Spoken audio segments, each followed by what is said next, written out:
May I please have your full and undivided attention? It is time for the Paranormal Rundown.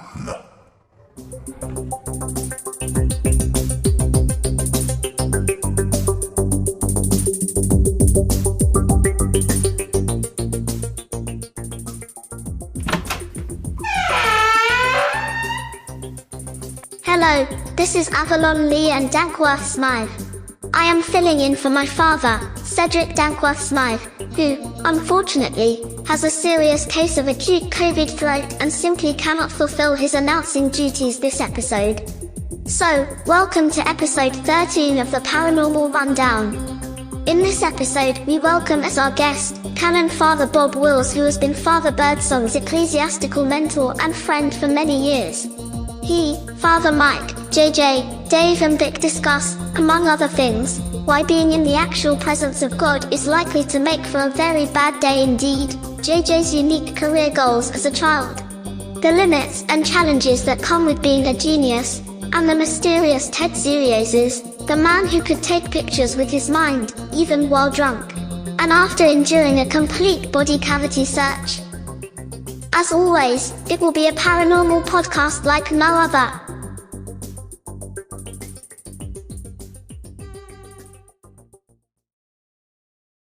All right, well, good evening, everyone, and welcome to the Paranormal Rundown. Tonight, we have the one and the only, the all-famous Vic Hermanson from Trailer Trash Terrace, and we have Mr. J.J. Johnson from Southern Demonology. And we have the one, the only, the king, the ambassador of the Dork Crew, Mr. David Griffith. And tonight we have a special guest with us, the Reverend Canon Father Dr. Theologian Robert Wills with us. So I think there's enough titles, but we invite you to sit back, listen, laugh, maybe take some things serious, and maybe say, these guys are crazy.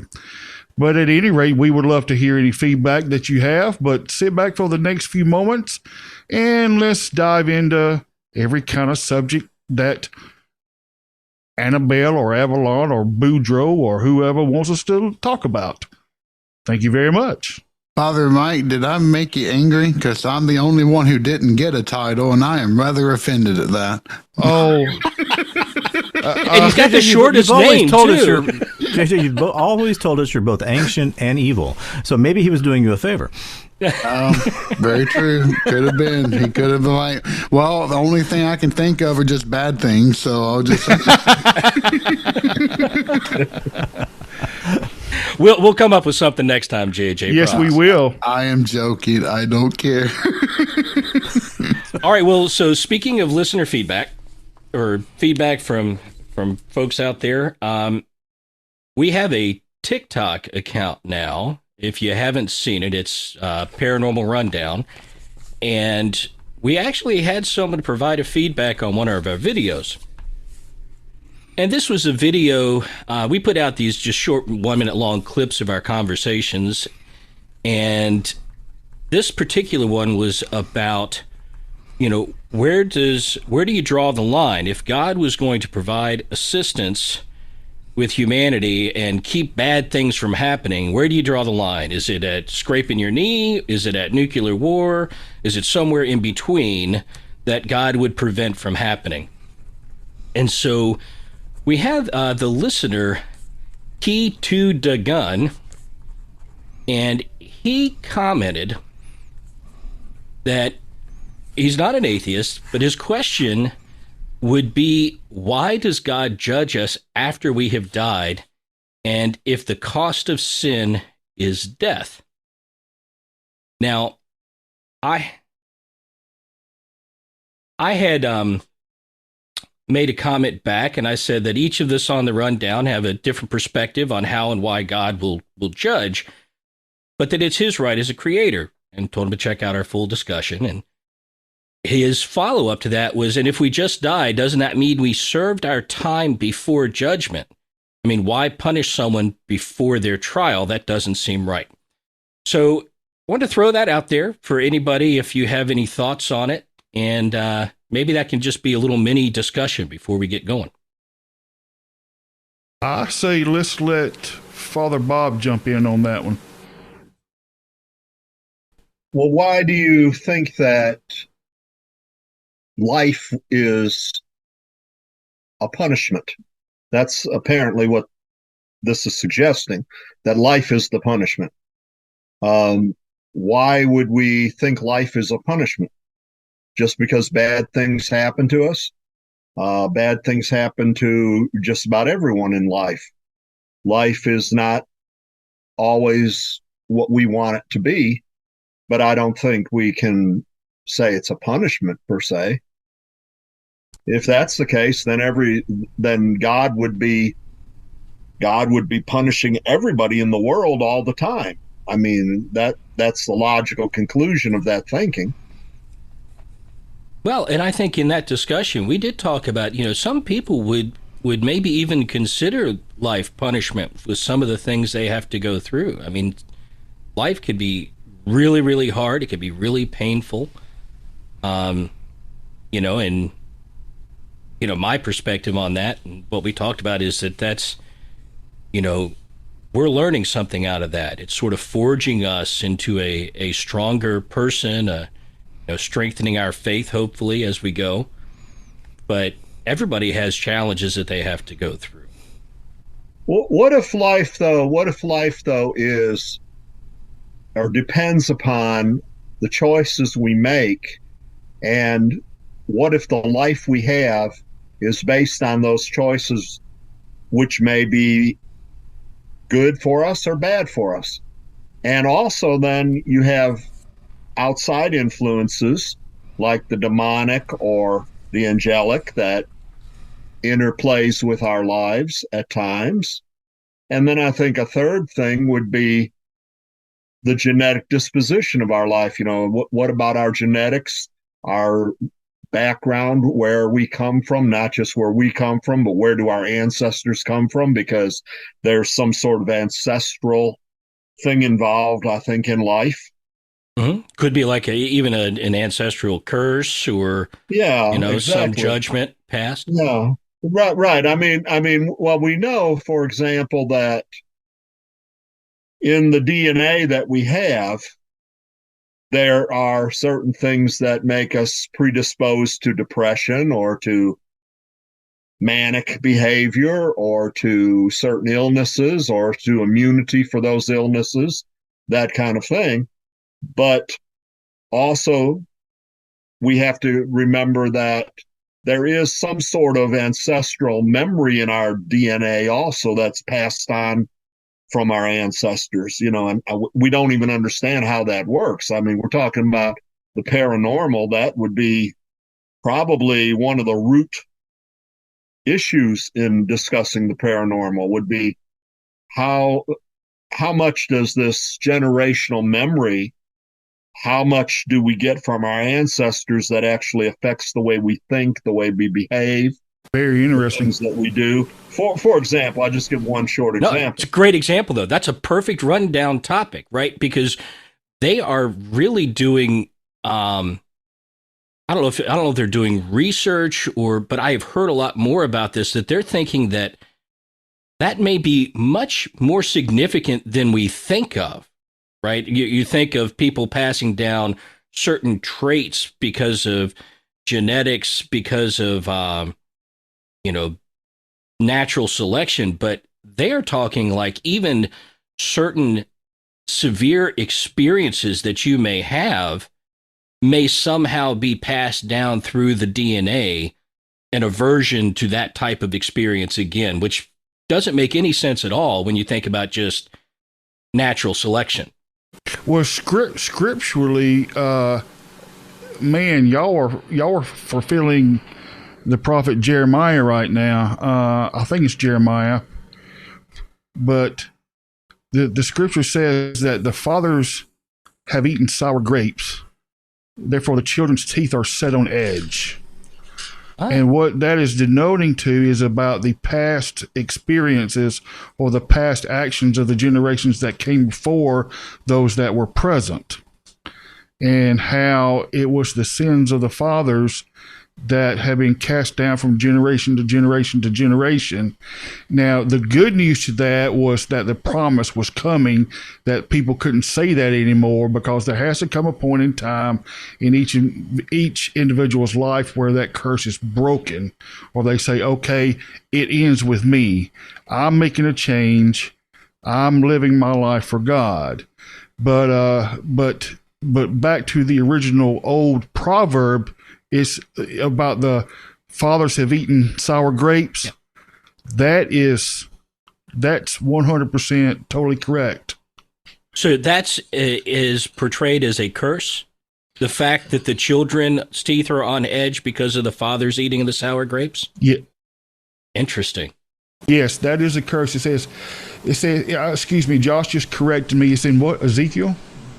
That you use among you this parable, a proverb in the land of Israel, saying, the fathers have eaten sour grapes, and the teeth of the children are set on edge. So that's cool. That's very good. I heard a great Roman Catholic priest just smash the church about 2 years ago. And it was phenomenal. I'm gonna find it and send it out to you guys. But Father Bob's correct. I mean, it kind of reminds me of being like in the 10th grade again with physics.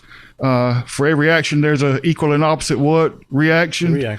So if David set something forward in his lifetime, he's going to affect his son. And if his son walks in those same shoes, then it's going to keep going on and on and on and on and on until someone somewhere down the line breaks it. Now, as far as God judging, there comes a time to where we have to quit using that old proverb and make a decision for ourselves and realize that we have choices. And but however, all at the same time, we have an adversary.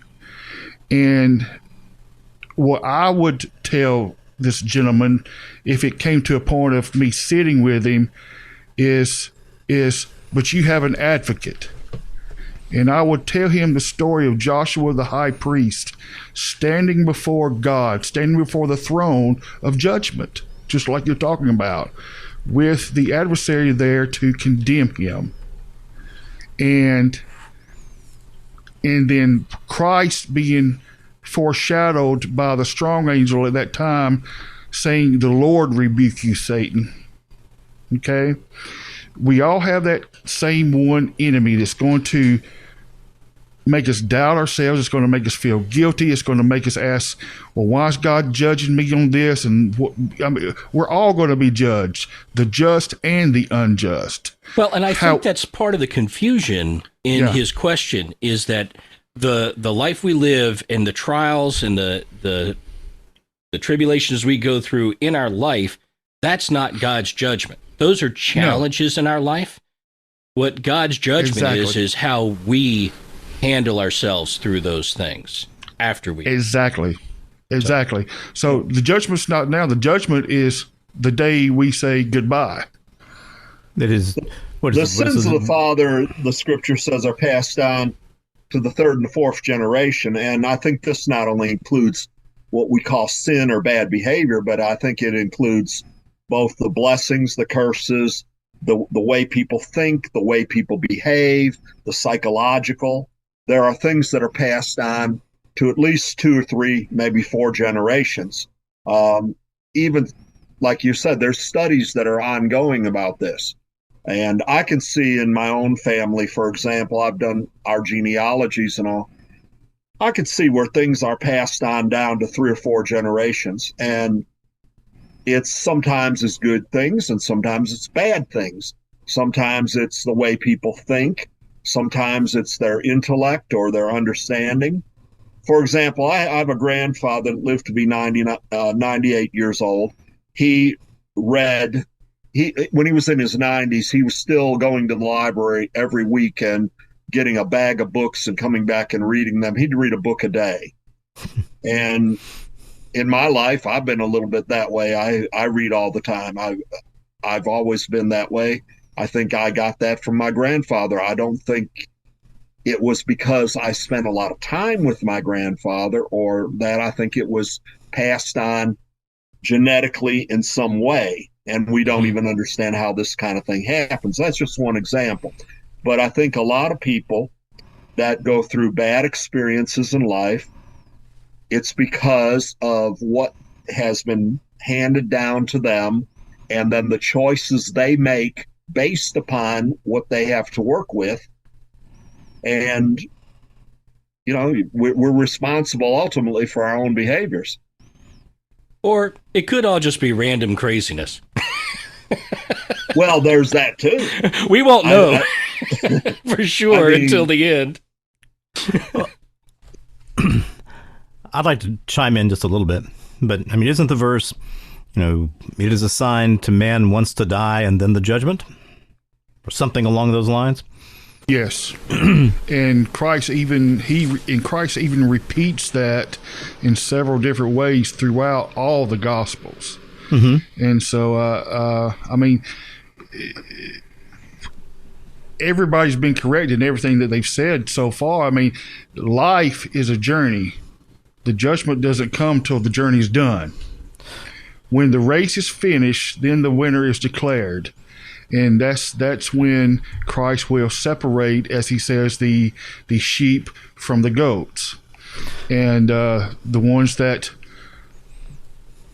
did well, finished well. But those that finished well will hear the words, what? Well done, my good and faithful servant. Correct. And the ones that do not finish well because of their own actions, unfortunately, some are going to hear, I don't know you. And there is no easy way to put those words. There's no easy way to pet somebody. There's no easy way to make someone feel good about their own misactions. And I don't know you. So unfortunately, that's why the scripture does tell us that the wages of sin is death. And see, the death is just not the physical death. The death is eternal separation from God. I mean, right. Think about it. That was the second part of his question, right? Yeah. Why is the wages?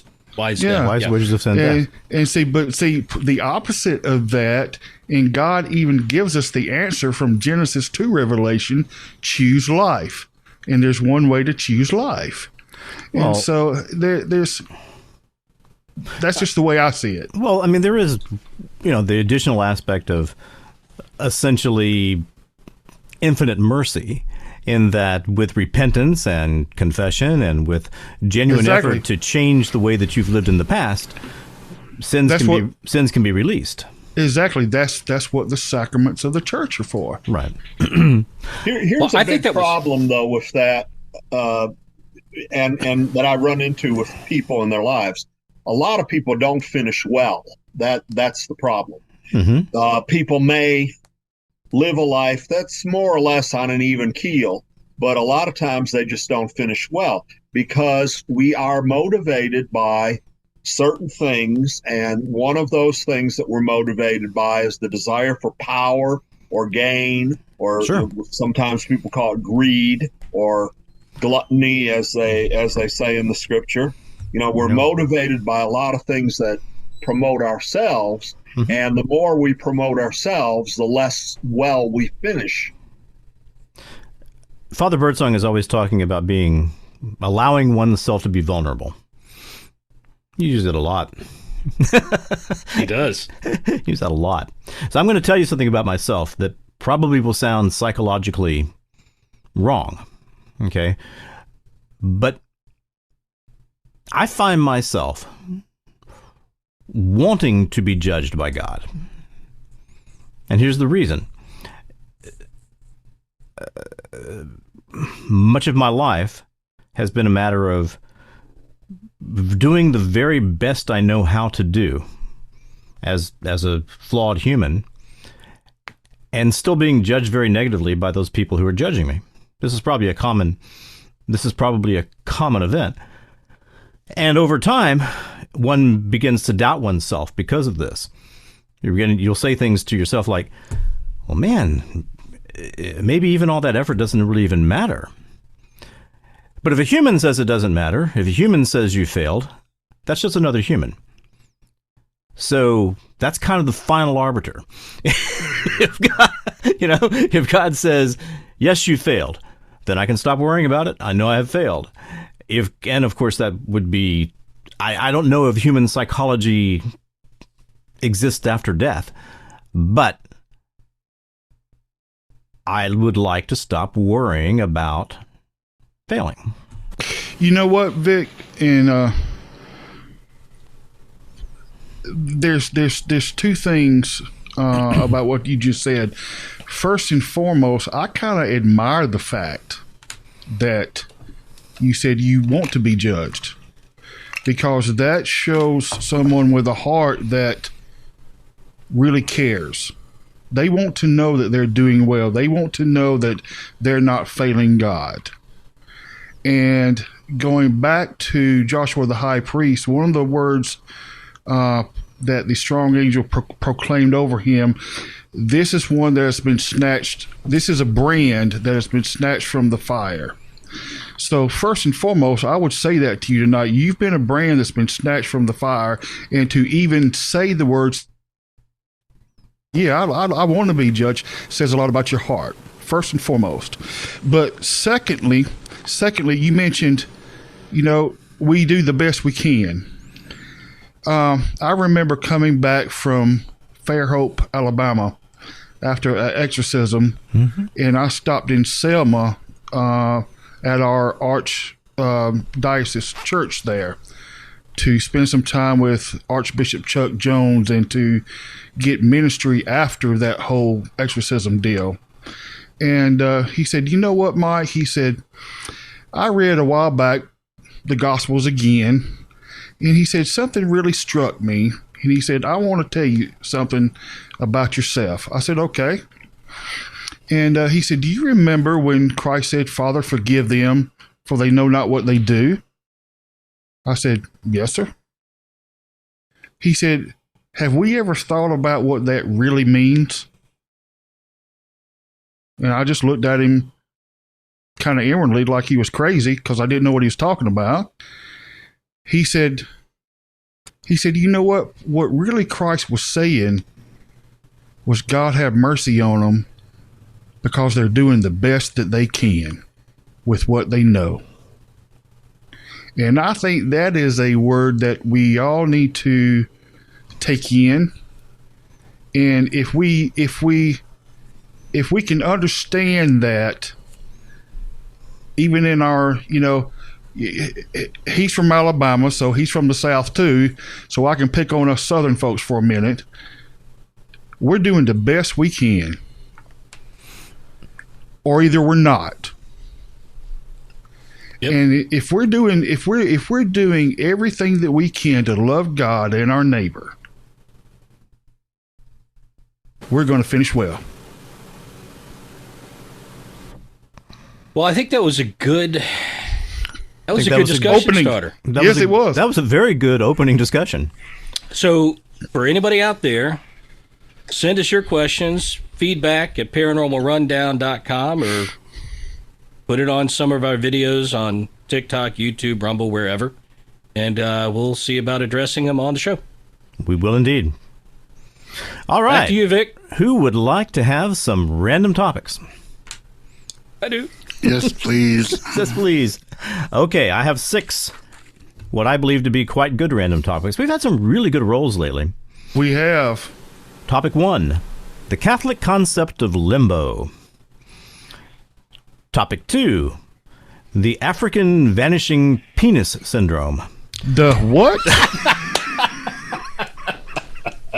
What in the immortal?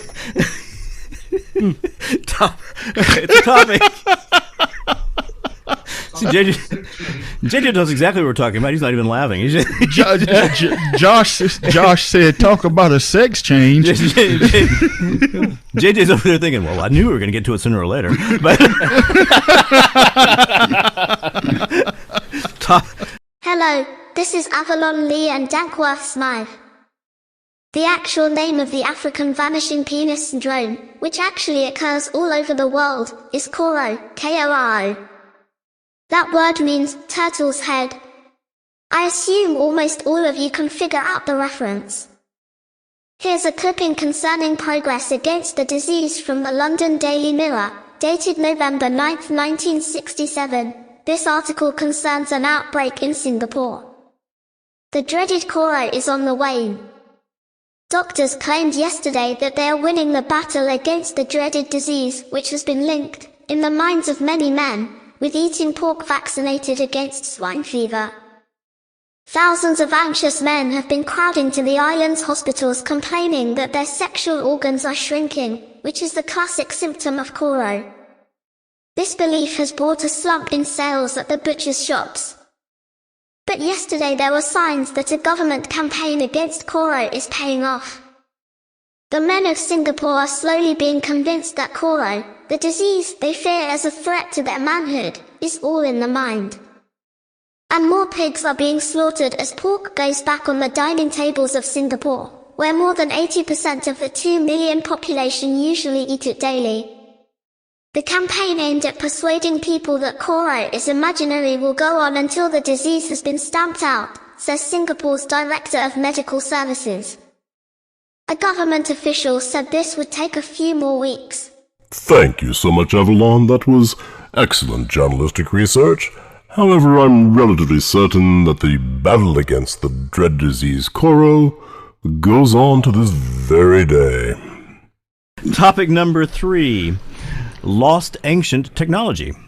Topic number 4. Mentally ill or schizophrenic patients as seers or shamans. Topic number 5 is reptilian royalty, having to do with all kinds of conspiracy theories. And topic number 6 comes directly from the ancient evil demonologist. If you find yourself in the presence of God, you're about to have a really bad day. Well, you know which one I'm going to vote for. Well, JJ, go right for it. Seems like a good idea to me. So, when I was at Harvard, I had a professor who was Jewish and taught some of the most illuminating classes I think that I had while I was there.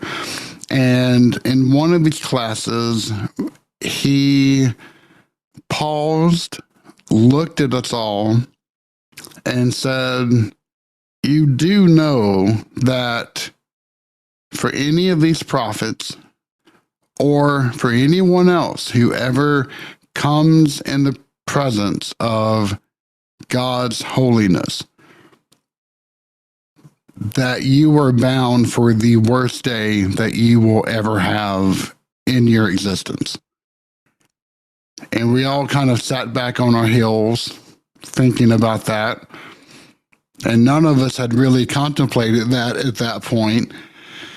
And it is something that I have often thought about ever since that class. And it's very true. Even if you think back to Isaiah 6, where you have the seraphim, 6 wings for each. And, each calls to the other saying, Kadosh, Kadosh, Kadosh, Adonai Sabaoth, holy, holy, holy is the Lord God of hosts. The description that it gives is that 2 will cover its face, 2 will cover its feet, and with 2 it shall fly. Meaning that even these angels that were purpose-built to exist before the throne, because there are 2 types of angels, at least in the Hebrew Bible. There are the cherubim, which make up the living throne, and then there are the seraphim, which exist around the throne. We're not even going to get into Revelations and how they merged them all and butchered it. I won't even do that. But these angels, which are meant to be in the presence of God, cannot look upon them. They can only cover their face. And what is going to happen to a human that is brought into the presence of God? In almost every situation that I can think of, they had to be purified first in order to even survive that encounter, whether that was through fire or coal or some other manner. That purification was a necessary step to just even make it through that encounter. JJ, is that the reason why Isaiah said, take the angel took the coal and cleansed his lips? That's exactly what. Okay. That was one of that purification. And in fact, I think I may have mentioned this before. I certainly have on my podcast.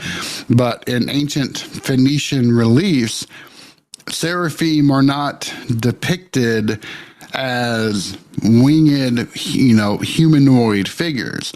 They are rather fantastical, but in the most ancient of contexts, they are winged fire snakes.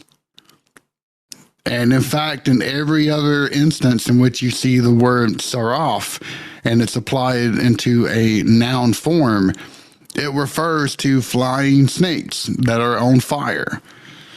So it's not exactly a stretch of the imagination to picture that's what these things would have looked like in their earliest of incarnations. Well, just flying burning snakes is going to make for a pretty bad day. That would be accurate. But then you picture in the absolute holiness and the sheer magnificence and power of that presence.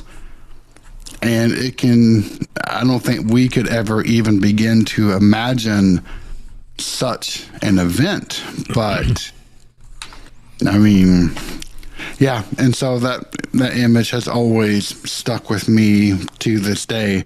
And it's something I've always meant to go back and do some further research on and actually produce an episode. But I think this would be at least a decent preamble. And I would love to know everyone else's thoughts. Well, we said in one of our latest episodes that I'm going to do my best in January, and I'm going to ask very nicely for Canon Wills to help me out with this. We were going to discuss those angels that you just talked about being around the throne of God. But one That's thing on ending the curse? Yes, yeah. And but one of the things I want to throw in there just as a side note, when JJ was talking about like the flying snakes, that is what is meant when Jesus said that we would take up serpents. When he says, you'll tread on serpents and scorpions and they won't harm you. Well, if you look up the word serpent, the prefix of that is Sarah, which means angels. So the depiction, I just want to let it be known that the depiction that JJ just spoke about is 100% true and correct.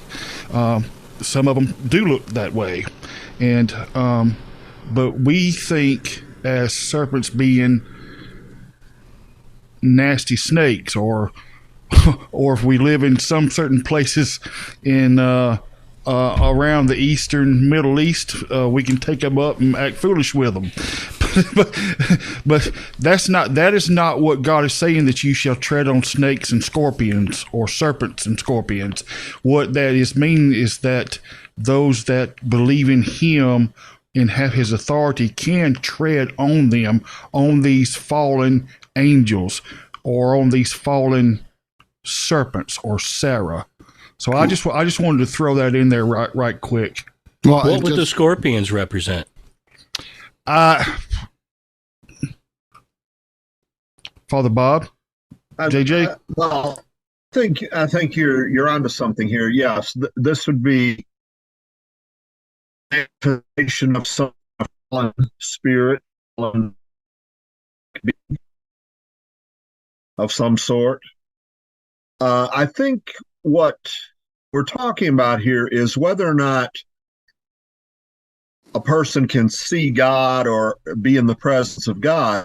And maybe that is why God sent Jesus Christ to be incarnate as a human being so that we could know God, because it's obvious that none of us can come into the absolute presence of God and really know God in an intimate way, because he is so unknowable in that sense. But because Jesus became incarnate of the Holy Spirit and the Virgin Mary, we can now know God through him. So we can have a relationship with Christ and can have even visions or apparitions of God, of Christ, let's say, where we can at times actually interact in the spirit with Christ, whereas we could not act or interact with the Father due to his very nature. Even Moses, when he was up on the mountain, and Elijah had the same experience, basically on the same mountain, really, they could not see the face of God. They could only see him passing by.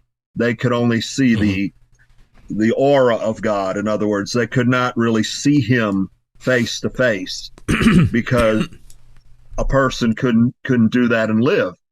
The only way that could ever happen would be if we were totally without sin and total walking in the will of God 100%. Jesus Christ did that. He's the only one that ever did it. And so the relationship we have with God has to be through Jesus Christ. So JJ, when you're talking about having a bad day, we're talking about before we've died, right? Correct. Okay. All right. Yeah. I wasn't sure the context. I'm making sure. So yeah, that makes sense. That is an important context. And one last thing, just to correctly identify the Hebrew, saraf is the verb which literally means he burns, or to burn, if you want to put it within English context. And if there are no infinitives within most Semitic languages, and so you've got to put it into the masculine singular in order to get the base form of a verb. So saraf means to burn at heart, and then seraphim would be the plural noun form. Serpent is derived from the same exact word. That is absolutely correct. But that may come more from like the poison aspect more than anything else. But that's a very common illusion. You have two different types of play going on. You have both the punish side of it, and I mean P-U-N, not to punish, but just to make a pun, which are plays on words. And then finally you have allegorical references. For example, let's say take Psalm 91, for example, one of the most famous protection psalms that there is, that was written in the Second Temple, period. So it's much later than most of them that appear. But you get a lot of references, like the arrow that flieth by day. That is referencing Lilith, a night hag, who was originally an Akkadian deity. But at the same time, and you don't really get it so much in English, which is a shame, although there are, of course, great puns in English. I think most dad jokes evolve from great puns. But definitely. In Semitic and Asiatic languages, where you have very short words, then you get a phenomenal amount of fantastic wordplay that goes on.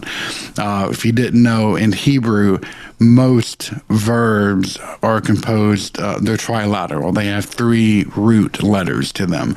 And so you get a lot of fantastic opportunities to make some really amazing puns. So anyway, I'll leave it at that.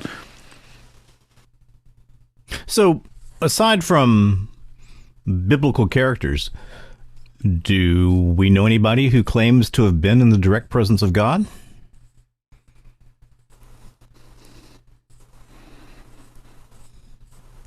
Didn't Emanuel Swedenborg claim that he is supposed to be. Yeah, Emanuel Swedenborg might have claimed that. It seemed to me like his followers always made him much more grand than he made himself. That is true. But I mean, he is supposed to be the second Messiah. Is that true after Christ? Yeah, that's according to the Swedenborgians, yes. Yep. Mm-hmm. And there aren't a whole bunch of those guys.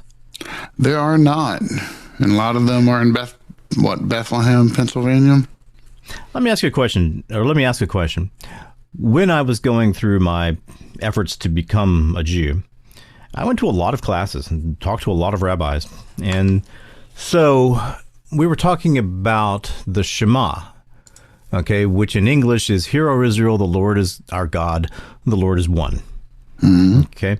And the word Echad is in there, E-H-A-D. And one rabbi that I talked to, and JJ, I'm not putting this forth, this is what I was told, stated that the word Echad has a much deeper meaning than just one.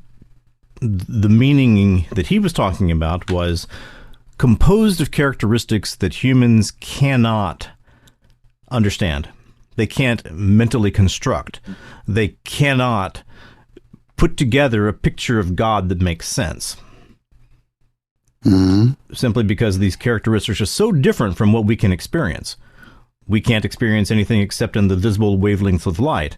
We can't experience any sounds over about 130 decibels without going deaf. We can't experience what it's like to be underwater. So a lot that humans can't experience. And he was talking about, it is these characteristics that are so outside of our realm of understanding that if they didn't kill us physically, they would certainly destroy us mentally. That's true. Yeah, and Echad is really just, I think it's Aleph, Het, Daleth.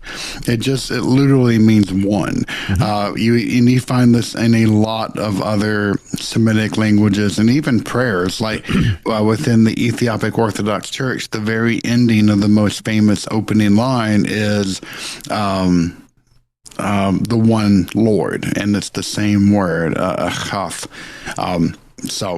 But yeah, I mean, there's a lot of that kind of interplay. The one of the most fascinating aspects to Judaism to me is the free mixing of mysticism into the ordinary, whether it's ruach or life or spirit or wind. There are so many different translations for that one word. And how that is embodied and emboldened in every living creature and even inanimate objects as well. And how that mixes in and the spirit of the world, all of that is just beautiful. And I have always found that concept of Echad to be poetic, succinct, and amazing in its context. And yeah, I completely agree with what you just said, what the rabbi had put forth. That was Rabbi Simonson. Well, I think that's just another indication that the only way that God could really communicate himself to man was to become man, and he did so through the incarnation of Jesus Christ. If it was not for that, how could we even really know God?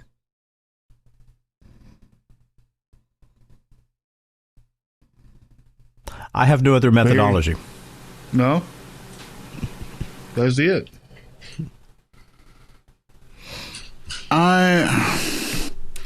That's a bitter pill for me to swallow.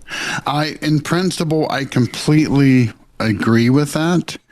But then we're saying that only for the past 2,000 years has there been a method for humanity to commune with God.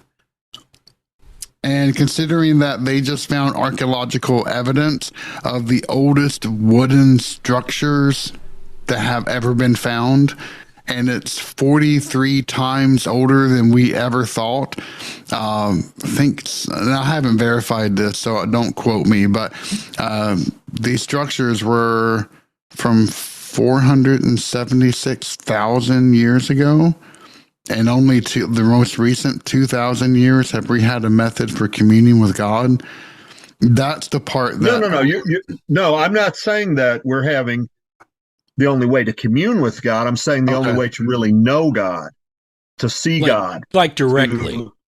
Yes, right. No, I think communicating with God or communing with God is a whole separate thing than what we're talking about. We're talking about seeing God face to face. Exactly, and I think we may need to look at it this way. Every Lord's Day we hear these words, remember. Jesus said the first commandment is this: love the Lord your God with all your heart, with all your soul, with all your mind, and with all your strength. And the second is like unto it: love your neighbor as yourself. And if we're in the season of Lent, we will even hear these words: on these two hang all the law and the prophets. So before Christ, we had the law and the prophets that represented God. And there are those who actually walked with God and, heard God. But to see him never came to pass until Christ started his ministry. And that's when he told his disciples, if you have seen me, you have seen the Father. So I think we need to look at that and it is not a too simplistic view, but it's understandable. Before Christ, we had the law and the prophets. Christ fulfilled the law and the prophets. And so therefore Christ then says, because of me, you have seen him. So it kind of makes me wonder. History, I was going to say, throughout history, you had people that loved God with their own whole heart, like Father Mike said, and who also loved their neighbor. And so I think we could go back deep into history, as JJ's suggesting, and see that people were communing with God, but that's different than seeing God. And maybe this is why you have so many depictions of God that some are similar, but some are very different throughout history, because people were guessing at or hypothesizing things about God that may or may not be true. So what's interesting to me in this, in thinking about it, not focusing on the sight, I get what you're saying about actually seeing God, but having Jesus here, the apostles are able to directly interact with him, question and answer, have long conversations, walk down the street, see how he interacts with other people. That's much deeper than a prayer life, right? That's much deeper than anything like that. But it makes me wonder what it's like for a prophet and the prophets of old. What was their interaction with God like? Was it like a conversation with God, or was it like you see, and I'm not drawing a direct correlation, but is it like what you get with a psychic or a medium, where you get impressions, you get maybe a vision in your head, you maybe hear something, you maybe hear someone talk to you, or, mentally get something projected in? I wonder what that's like for, the old school prophets that's how you communed with God back then, right? That was the prophets were the way you heard God's will. That's the way we commune with God today. We still do that. We still have that happen to us. But it's different than seeing God face to face. Give me an example of a modern day prophet like that. When I compare it to something like, pre-Christ prophets that had visions and were looked upon. But who would be a current one? Well, many people in my extended family would say Joseph Smith. Yes, they would. You're correct. I had a case where that happened to me. I was in Israel in 1995, and it was a very hot day, about 98 degrees. There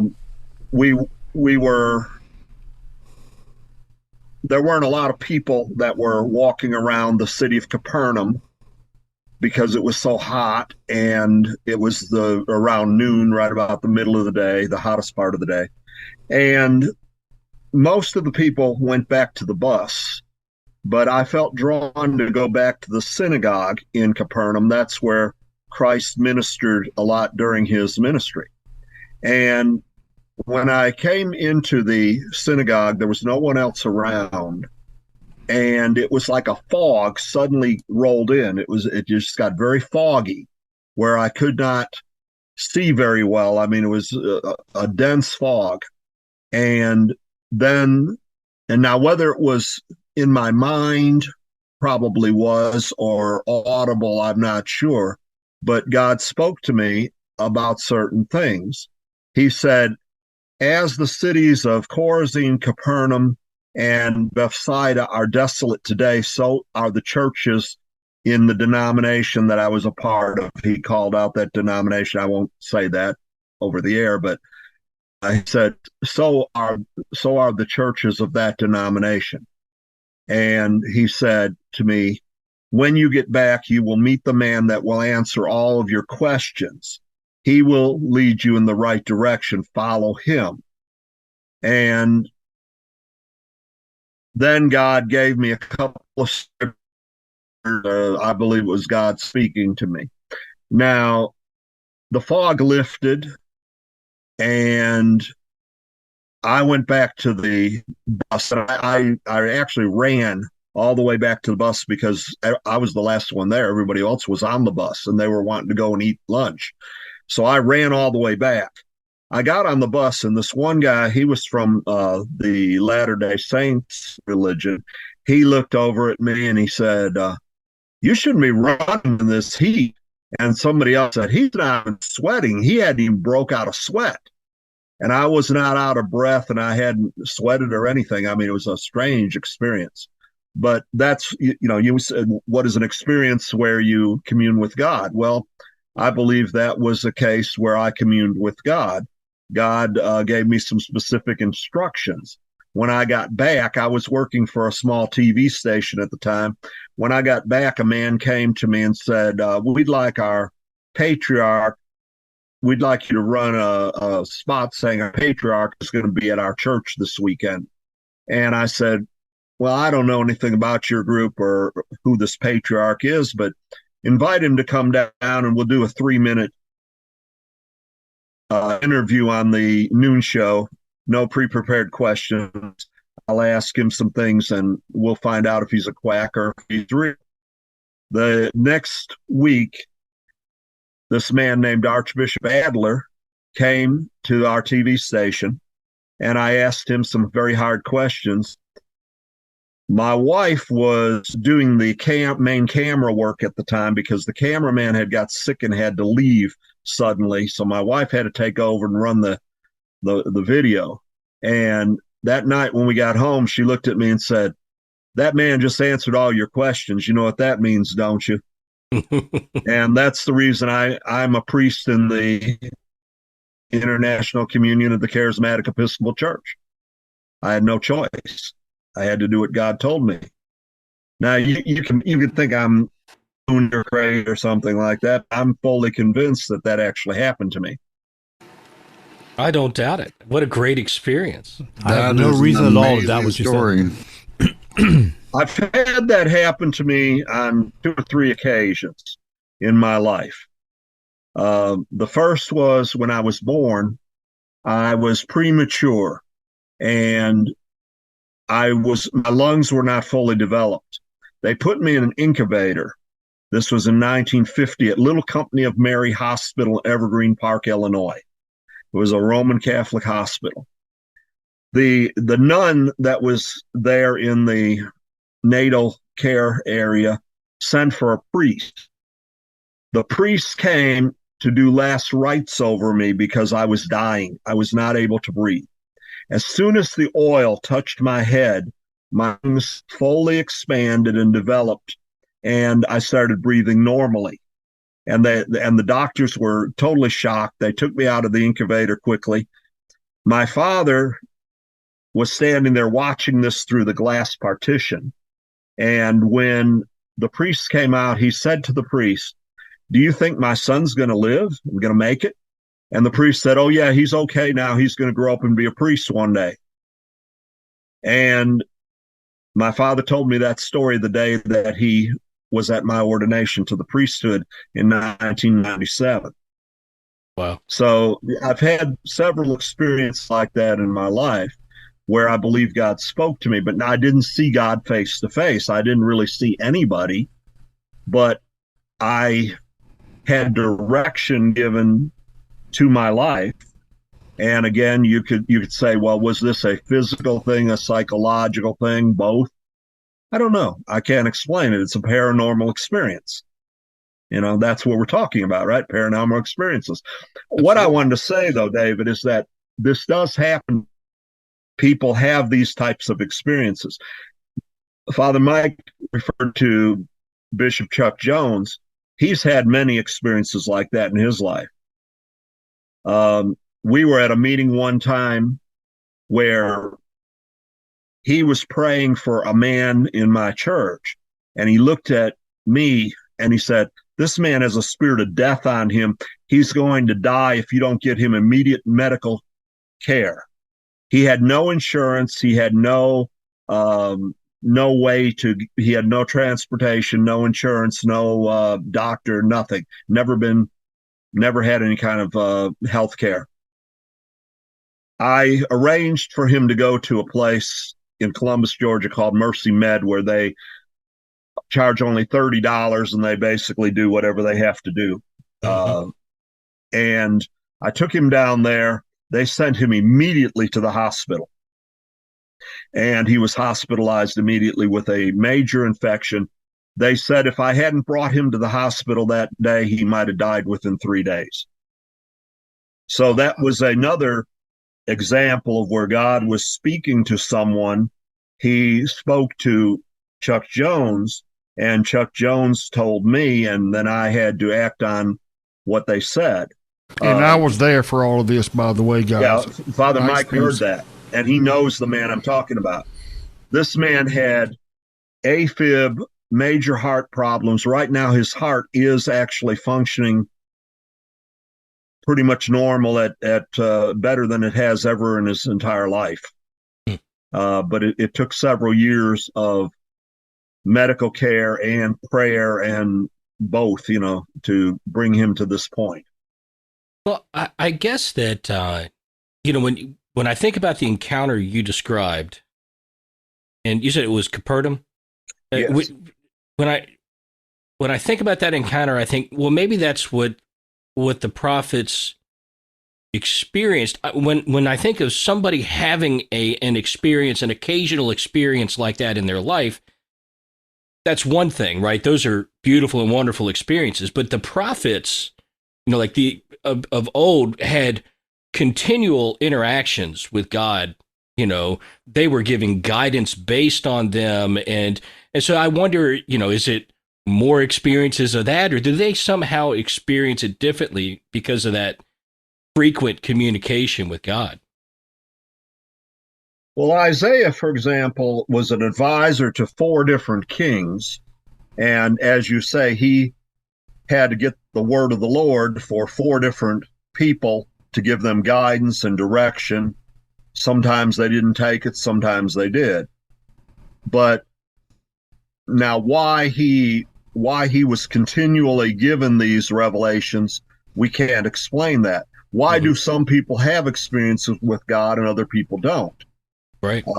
See, there's a lot of things we can't explain, we can't really understand. In my case, every time I've had an experience with God, it's because I've been seeking something or at a crucial point in my life where I needed some kind of direction of where to go. I had another experience like that when I moved to Georgia. I graduated from the University of Illinois. I applied at 558 different schools to get a teaching job, mostly around the Midwest, and I couldn't get a job anywhere. That was, the state of Illinois had given out scholarships to anyone that would go into teaching. They gave out several thousand scholarships and it flooded the market because they all graduated at about the same time. And I had no idea what to do. I was at a point where I didn't know what to do in my life, or at this, then things went from bad to worse because I had 3 car wrecks within a year and a half where I totaled out 3 cars and none of them were my fault. I was stopped at a red light one time behind a dump truck and a bus, and the dump truck decided to back up and backed me up into the bus. The second one, I was driving on the expressway in a blinding snowstorm and started skidding sideways down the road, and this other guy and I went around and around each other, and we both stopped. And he looked at me and went, and I looked at him and I went, and then a truck came sideways down the road and hit us both. And so that was, and then the third one, I was at a red light turning into a school where I was going to have a substitute teaching job. And a guy who was totally intoxicated, he ran into me from behind, knocked me in through a crowd of kids. No wonder I didn't kill about half a dozen people. Nobody got injured, into a utility pole. And there was not anything left of my car at that point. I had to crawl out through the back of the hatchback to get out of the car. The roof had caved in. All the glass was out of the car. It was pancaked. And so I was at a point I didn't know what to do. I went with a group of friends to an Assembly of God church to a youth meeting. And a man that I never had met before, he was a couple years older than me, looked at me and said, you're not willing to go where God wants you to go. As soon as you're willing to go where God wants you to go, you'll have the job you're looking for. I was like, okay. So I said to God, all right, I'm willing to go where you want me to go. That's a Wednesday night. Thursday, I get 3 phone calls from the state of Georgia offering me a job. 3 different places, Cartersville, Baxley, and Thomaston. And so I was being facetious with God, and I said, okay, God, I guess you want me to go to Georgia, but now you got to get me there. I got no car. I got no money. What am I going to do? The next day, on Friday, a man calls me from a car dealership, and he says, I understand you've had a wreck recently. We'd like you to come and look at what we have and, buy another car from us, that kind of thing. So I said, well, unless I could put about $20 down and drive the car away immediately, that's not going to happen, because I said, I don't have any money right now. My insurance settlement hasn't come through yet, and I need to go to Georgia. The guy said, well, we have a showroom model here that has a little mileage on it that we could let you pick up today and probably give it to you for about $40 down. So I walked 2.5 miles to the car dealership, gave him my last $40 and bought the car. And on the way home, I realized I needed to get gas for the car. I needed a bunch of things. I didn't have but about $2 and some change in my billfold left, and no money in my bank account. So I stopped at a place and bought 2 lottery tickets, a pick 3 and a pick 4. I won both of them.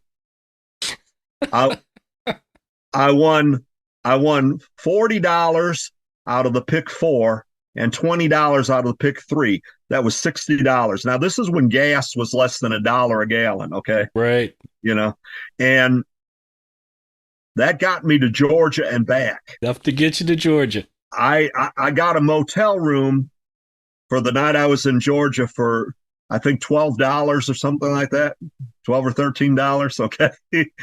I took some food with me to eat on the way, you know, because I couldn't do it at restaurants.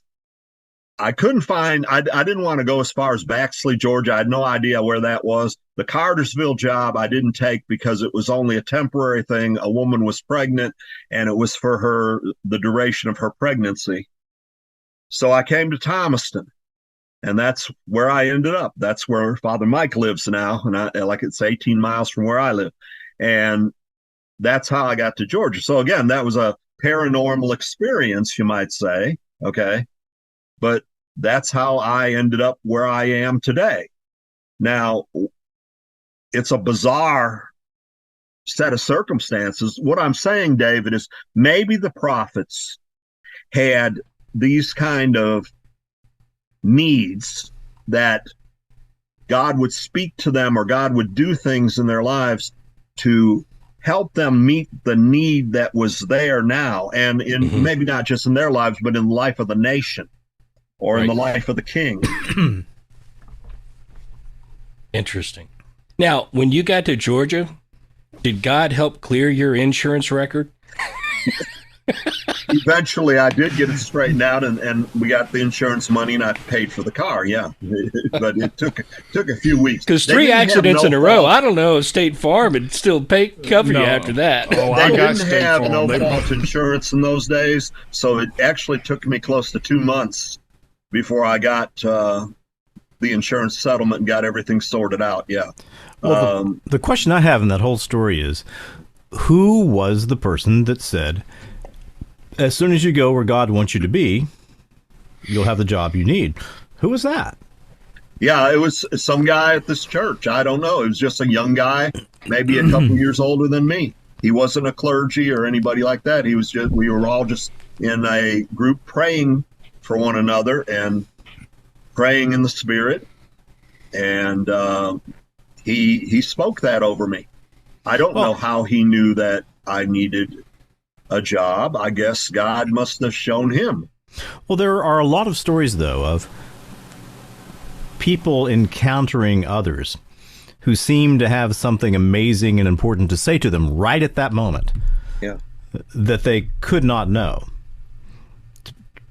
I don't know what that is. And they're never seen again. And they're never seen again. And to me, that feels that's a like gift of the Spirit. Yeah, it's called the word of knowledge. The Bible talks about that. It's called a word of knowledge. There's a word of knowledge, a word of wisdom, discerning spirits. There are different gifts of the Spirit that people receive, and it's through the Holy Spirit working in their lives that they get this knowledge. We don't understand how it works exactly. It just does. It's not uncommon in Pentecostal and charismatic circles to see this kind of thing. Now, some of it, you got to be careful, because some of this is hyped and false, and, you know, people will say things that aren't from the Spirit. But then you have other cases where obviously this person had this knowledge and passed it on, and then it's set into motion a whole chain of events.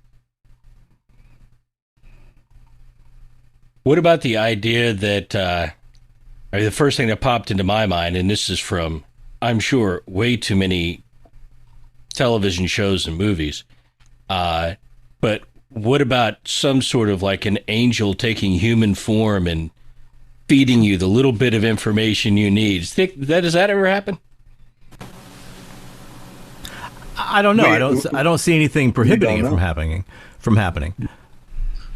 But I don't know. But how would you know? See, we would not know if it was an angelic being, you know. No, you'd never know.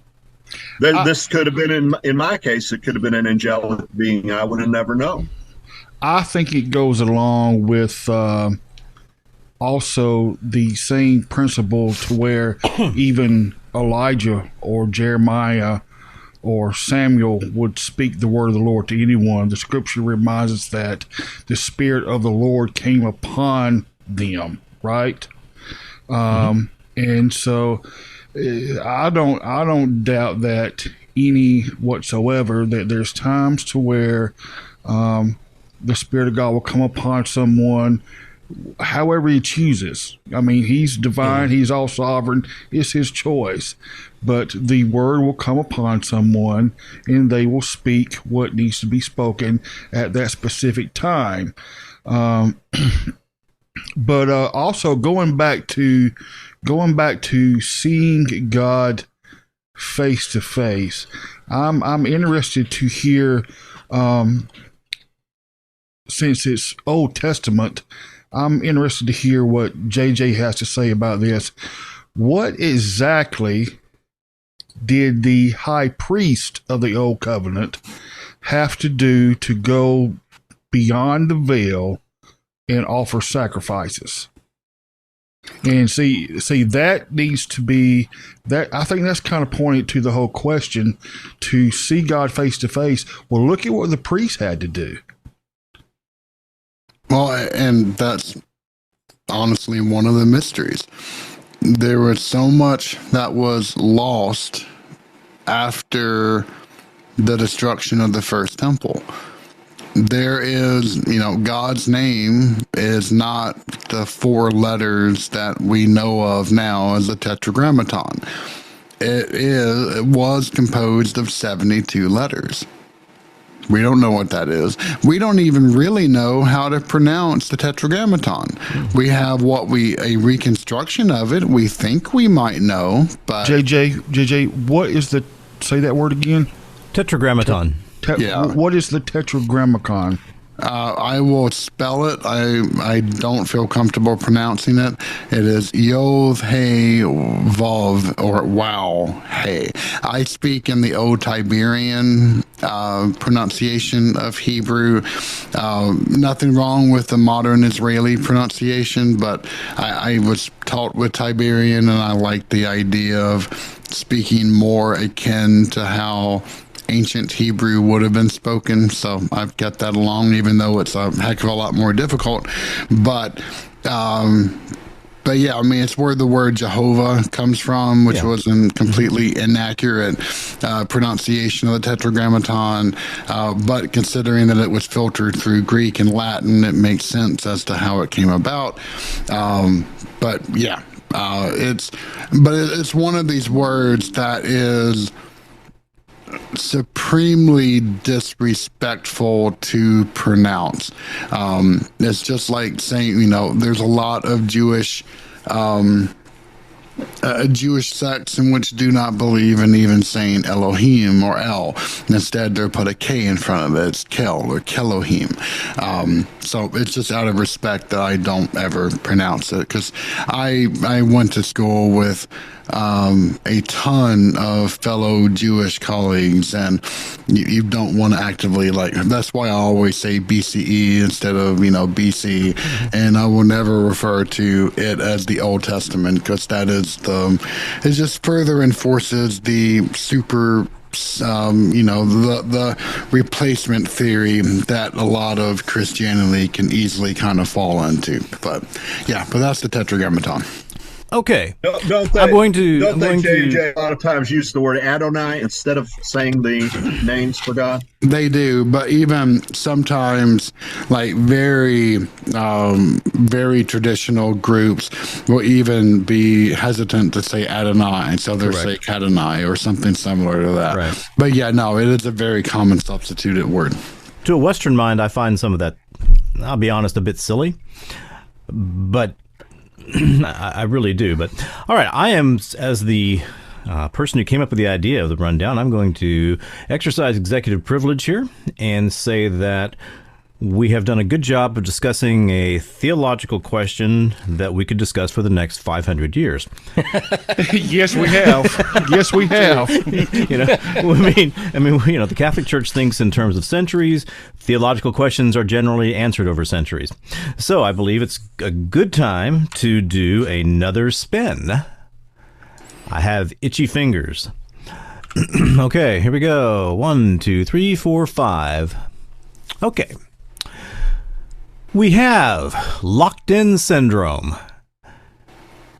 1, 2, cannibalism, ritual cannibalism through warfare as a matter of control for actual nutrition. We have magnetic pole shifts. We have, number 4, psychic images on walls, floors, etc. Number 5, spontaneous human invisibility. And 6... more things disappearing, JJ.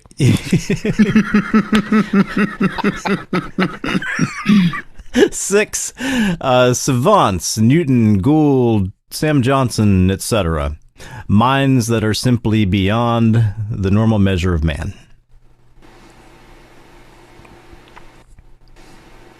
Total silence.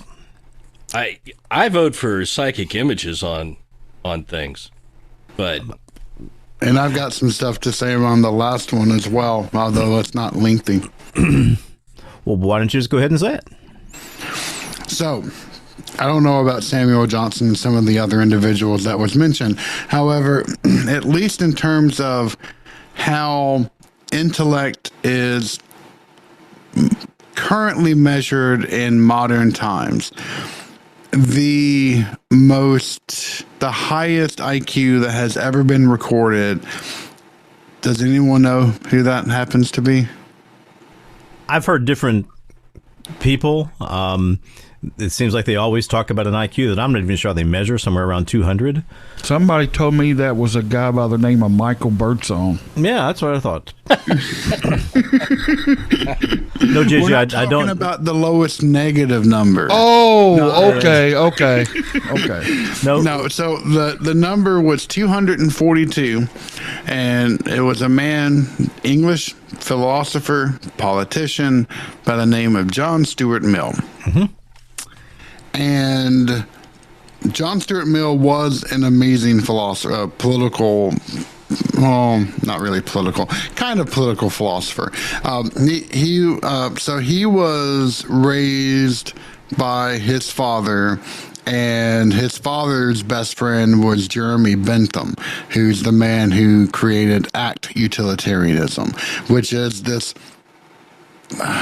kind of compass as to the right way of acting. I didn't say good, I said right.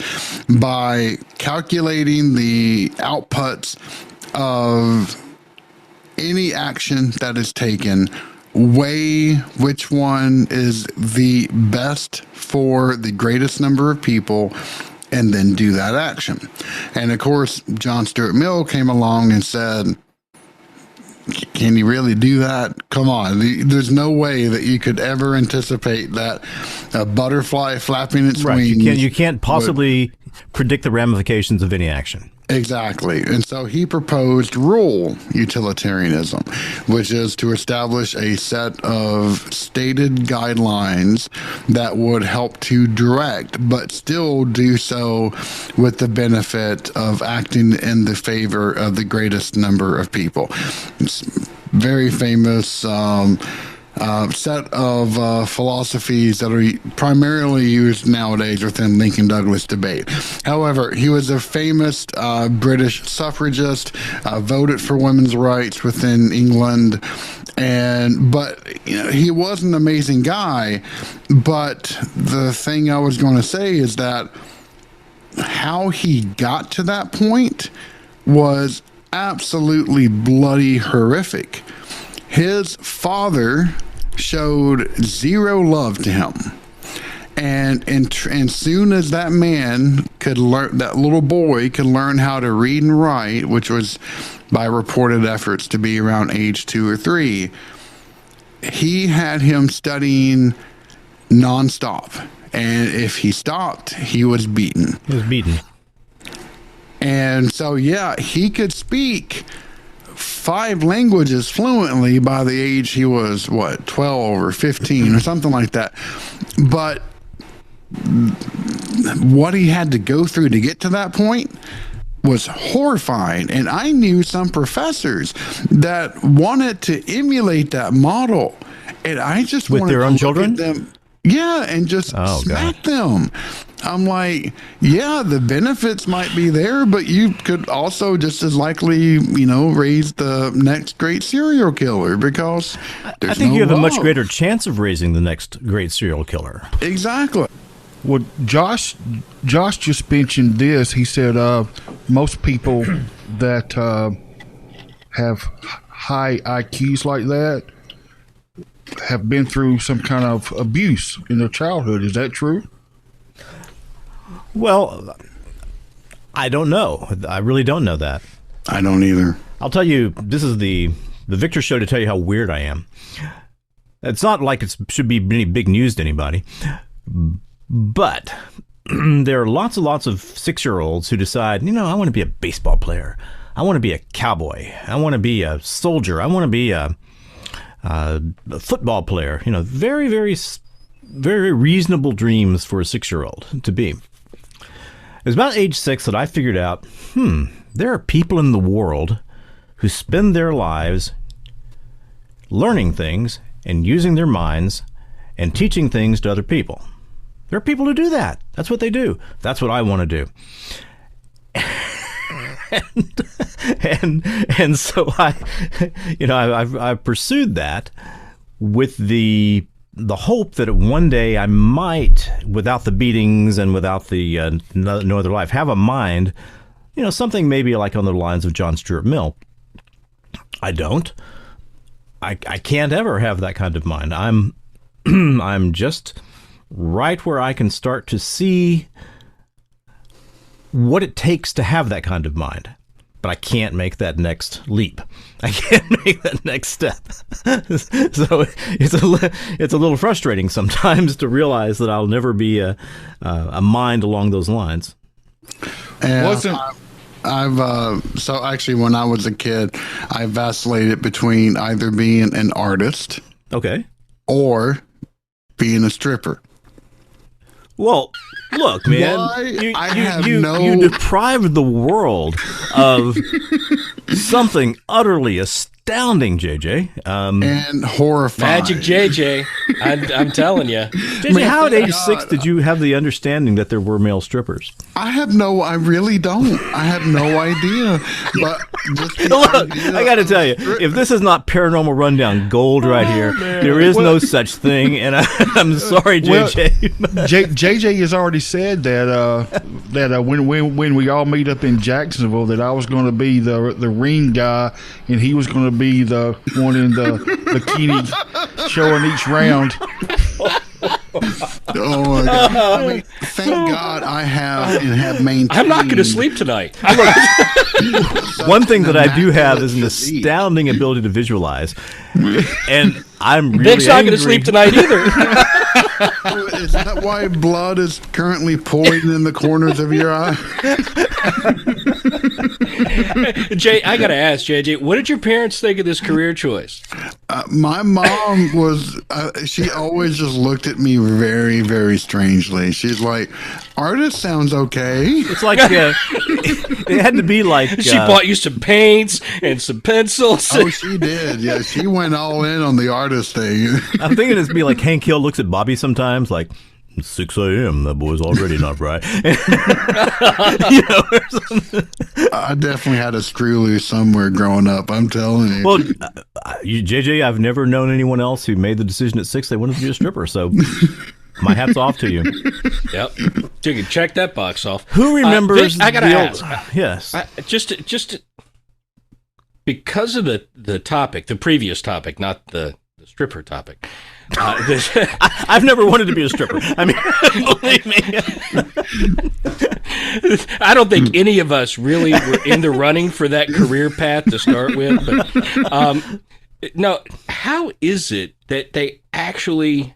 I mean, I know you take a test, but how is it that they really measure intelligence? What is it? What is the foundation of determining IQ? That's a really good question, and I can't give you a great answer. I mean, I Bob? know there are a number of standardized IQ tests. Now, of course, people will say, well, these are culturally based. If you're not a WASP, you don't have any chance of scoring high on these tests. To me, it's always seemed like IQ does a decent job of measuring the ability to learn and integrate. The innate ability to learn and integrate. And that's, to me, much more important than anything else. So are you learning on the fly in the test, or is it, I mean, I know I took an IQ test when I was like 10, okay? So... Well, you remember the test. And it wasn't 240. Yeah, they'd give you questions like, frog is to Rasputin as catfish is to something else, okay? And you're supposed to... Well, that's what I was going to say. Yeah, because isn't most of it like comprehension and reasoning? Yeah, effect? comprehension. Well, in Reasoning? reading what you have been given, and then in logically connecting those things. Bob, didn't you used to do something like that? Well, actually, I'm not sure that the IQ test is really a good measure of one's intellect. I think you hit it right on the head. It was a good measure of maybe your ability to learn at some given point in your life. Mm-hmm. But it doesn't really measure a lot of the things. For example, it doesn't measure the artistic aspect of your life. It doesn't measure what we're talking about, the paranormal things that might happen in your life. It doesn't measure your spiritual sensitivity. It doesn't measure a lot of the things that, let's say, drive us or motivate us. You know, that a lot of our intellect is motivational. You know, like JJ said, you could be motivated by somebody beating you or threatening to do bodily harm to you, or you can be motivated by other things. You know, people are the most motivated people are usually the most, I guess you might say, the most intelligent people, or Sure. the people that exhibit the most intelligence, right? Mm-hmm. When I was dealing with substance abuse people for many years, I found that a lot of drug use killed their ambition and their motivation. So whether they were intelligent enough to do certain things, they were not motivated to do those things. So they never pursued their intelligence. They never pursued challenging their intellect, that sort of thing.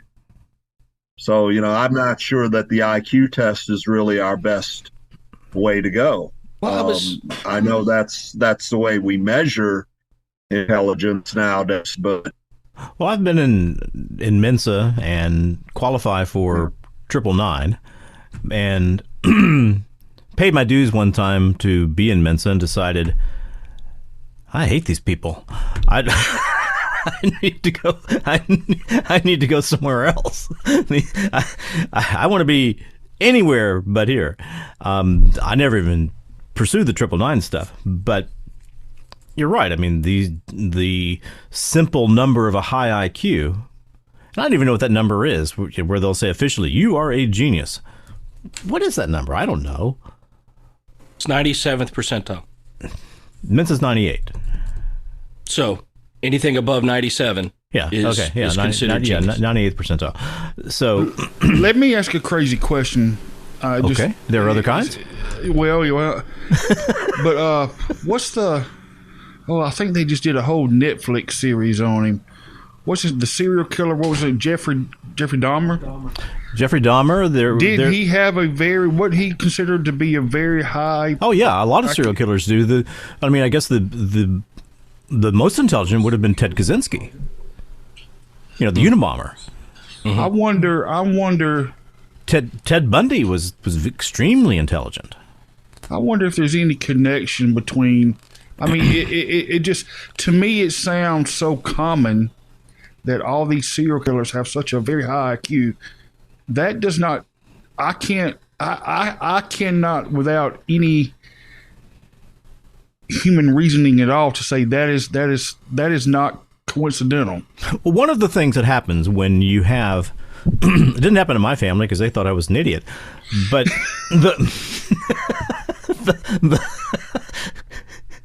but one of the things that happens with people with extremely high IQs is that very early on in their life, they get positive reinforcement along those lines where, hey, look, you don't have to be a decent guy. You don't have to be kind and thoughtful or any of that. You've got a high IQ. That's all that matters.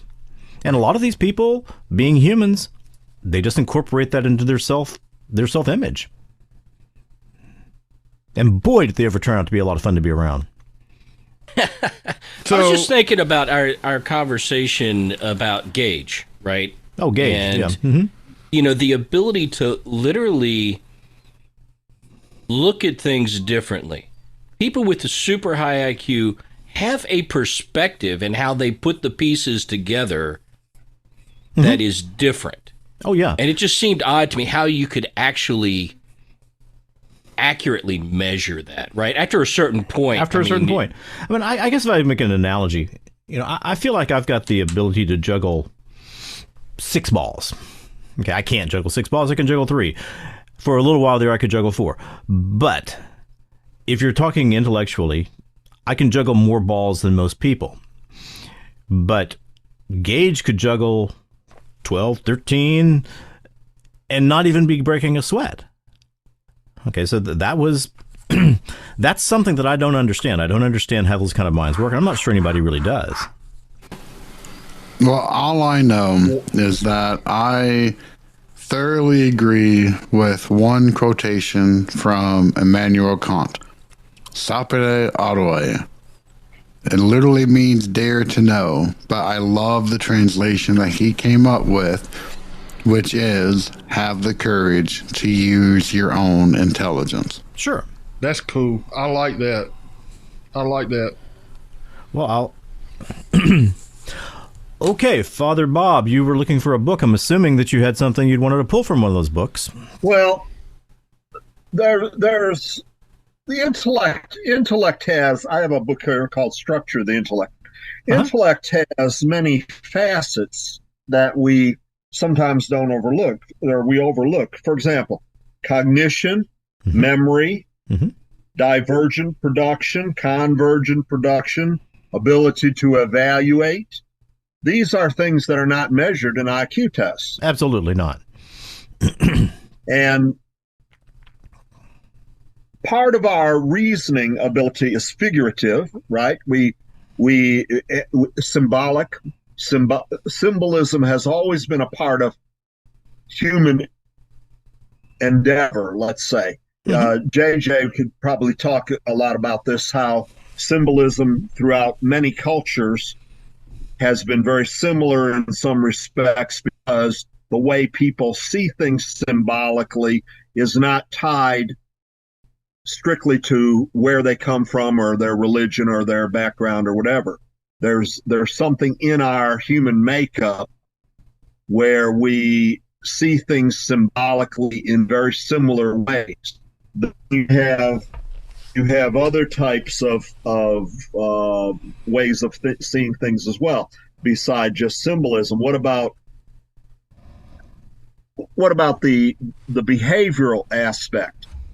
Sometimes one behavior will lead to a chain of events. For example, like you start something, you do something, and that leads to something else. I think from hearing JJ the other day, I can see that your life had a chain of events that took place. One thing led to another. One of your interests led to another. You know, it was, in other words, you wouldn't have gone as far as you did in certain intellectual pursuits if you hadn't started that first one and created a chain of behaviors. Does that make sense? I don't know if I'm making sense or not. No, yeah, and I completely agree with that. So I'm just saying, you don't measure these sort of things by IQ. Nope. Well, JJ, you did, though, miss out on an opportunity to make enough money to really reduce your student debt. Yeah, that stripper job might have really paid off, you know. Yeah, I'm still paying off my extremely hefty student loans from Harvard. So don't mention that again. Oh, all right. I'm sorry. I really meant nothing bad by it. It was just I'm joking. So, you know that. I mean, is stripping still out of the picture? Yes. Hey, I might have been able to bring in a whole 5 or 6 pennies a night. You never know. Okay, I'm going to switch back to the topic, Vic. original topic, which was, let's see, where was it? Psychic images on walls, floors, etc. Okay, I want to start. Does anybody besides myself remember the old TV show that Rod Serling did after The Twilight Zone? It was called Night Gallery. Yep. Yes. Yep.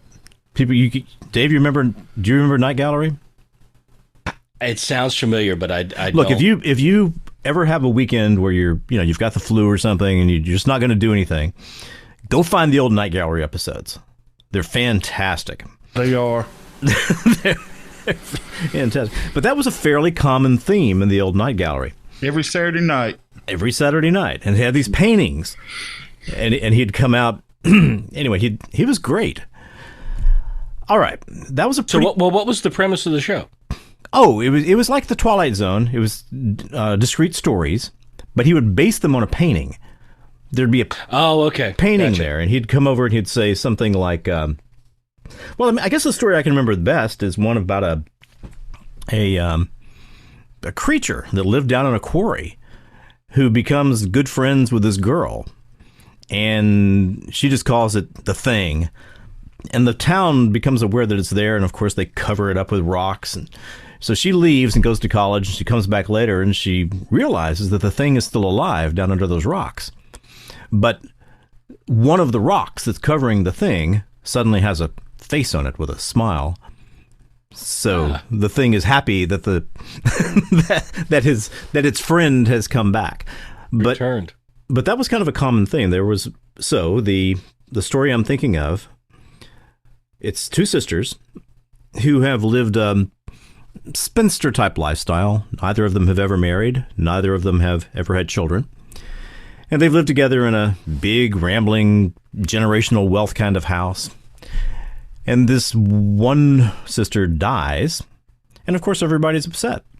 And the family moves in like vultures trying to figure out how they can get some of the money. And the silhouette of the dead sister suddenly appears on the wall. It's like a shadow that someone has drawn around. And so they decide, okay, well, let's put new wallpaper up there. Let's paint it. Let's put paneling up. Let's do anything we can do to cover that up. Doesn't matter what they do, just keeps coming back. And of course, they're saying, well, aren't you frightened? And he said, how could I ever be frightened of my sister? But even though that was a story, there are real world incidents like this where these images have shown up. And the one I'm thinking about is in Italy, I think. And I can even see the images in my mind. I just can't come up with where that is. But these images suddenly show up on their kitchen floor, and they've done everything they can over a number of years to get rid of these. But they're still there. So that's a not too terrible intro. I got a story to tell about something like that. Great. I remember when Josh he was probably 4 or 5 maybe. And we lived, Father Bob, that's when we lived out on Peachtree Street out there by close to Dave and Nancy's house. And he was plagued with nightmares. He refused to go to sleep every night. And I mean, to the point where Daddy would get angry with him. Dadgum, it's time to go to bed. I don't want to go to bed. I don't want to go to sleep. Or come in here and sleep with me. And I'm like, my God, what in the world is going on? And then, so I was just in my room doing some study one night on the computer and doing some prayer and stuff like that. And I walked out into the hallway. In the house that it was an old house that had the old dark paneling in it. And right beside his room, where it leaded into his doorway, was the demon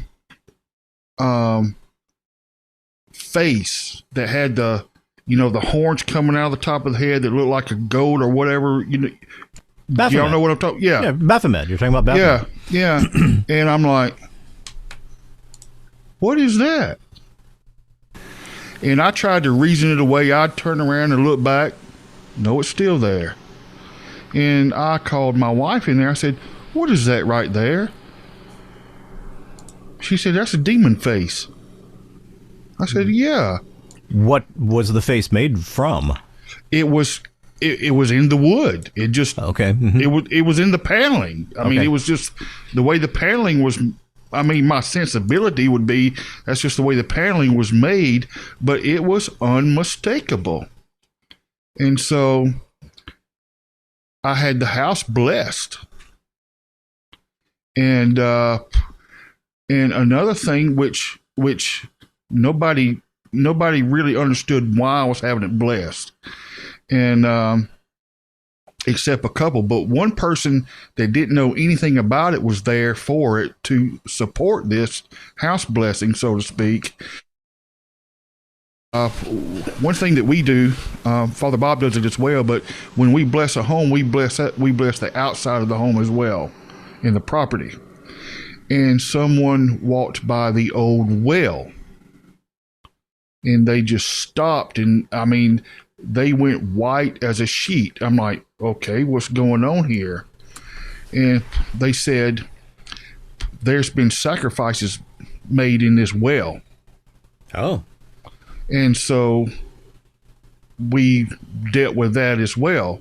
But at any rate, to make a long story short, I don't discount anything about that because I've seen it in real life. This image was on the wall, which was prohibiting Josh from having any peace in his life. Well, did the blessing resolve that image? Did it help yes, with it? Yes, it did. The image faded. I mean, right after that, into something that I couldn't pick it out anymore. The Baphomet face anymore. I could not discern it anymore. Exactly right. Okay, that's good. So that's an amazing story. It is. And but then again, on the flip side of the coin, I'm sorry, just because you fry a piece of a grilled cheese sandwich and you think Jesus' face is on it all of a sudden, I draw the line there. But I mean, I say that just to make light of the whole subject, but I don't discount anything. Well, the faces that I was talking about, the original faces, were called the Belmez faces, and they're in Spain. And I mean, I've essentially told the story. They appear on the floor, and no matter what they do, these faces return. So, obviously, a hard skeptic is simply going to say, look, there's either they're put there falsely, like many people assume and claim that Padre Pio did, as far as his stigmata go, or there's simply some chemical process going on here that you don't understand. And I'm not hostile to that view. I just find the whole thing interesting. I think that also takes us back to what we were discussing earlier from what JJ and Father Bob was saying about signs and symbols. I think so much of our life is tied into that to where we don't even realize how much we depend on signs and symbols. Whether it be in the church, for instance, or driving down the street, paying attention to a traffic light. Everything is a sign and symbol. So I think it's more common than we realize it is. But anyway, that's all I got to say about it. As long as we still agree that Joseph Campbell was the worst thing that's ever happened to humanity, then I think we'll be all right. Well, so Vic, what was the story around why those faces were there? Well, on the floor. It's I don't really know. It's just I'm aware that around 1971 these faces started appearing. Let's see, located at the Pereira family home at Calariel 5, Belmez de Moraleda, Jean, Andalusia, Spain. Man, that's a long address. The Belmez faces have been responsible for bringing large numbers of sightseers to Belmez.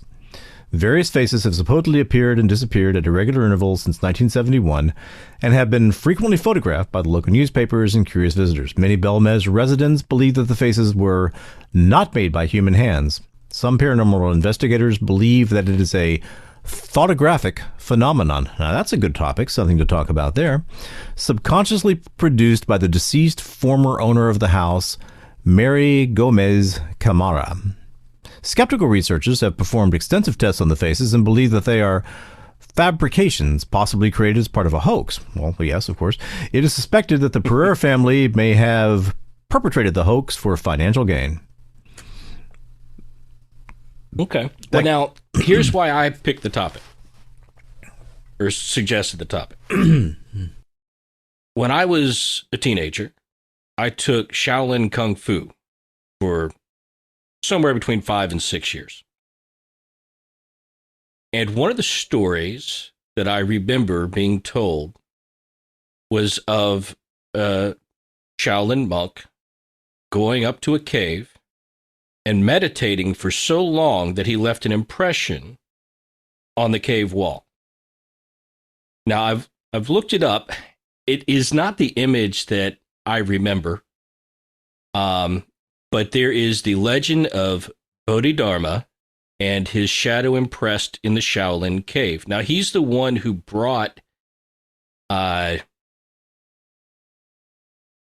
of the Zen Buddhist practices that the Shaolin monk practices today to them from India, I believe.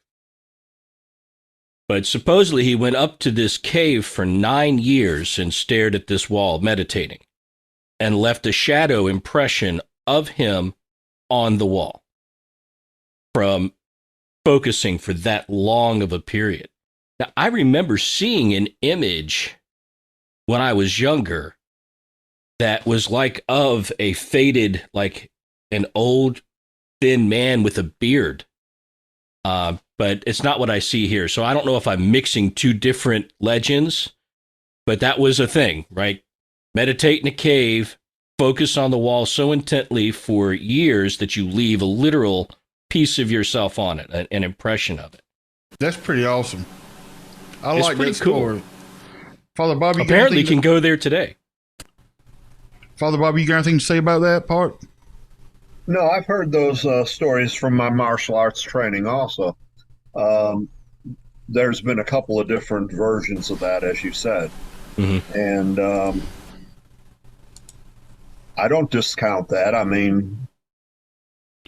But the only reason I asked is since you got so much history with martial arts, I thought you might have something to throw in there. Well, so we talked in I think our last episode, no, episode before the last, the one with Chris and Dean about quantum physics and affecting it through thought. You know, 9 years is a long time to focus on one single thing. And if you can do a test with a quantum number generator where you sit down in a room and everybody focuses on odd numbers instead of even numbers, and it starts spitting out more odd numbers than even, and that's just in a very short time frame with a very few people. Think about the intensity of focus that a true practitioner of Zen Buddhism does over 9 years.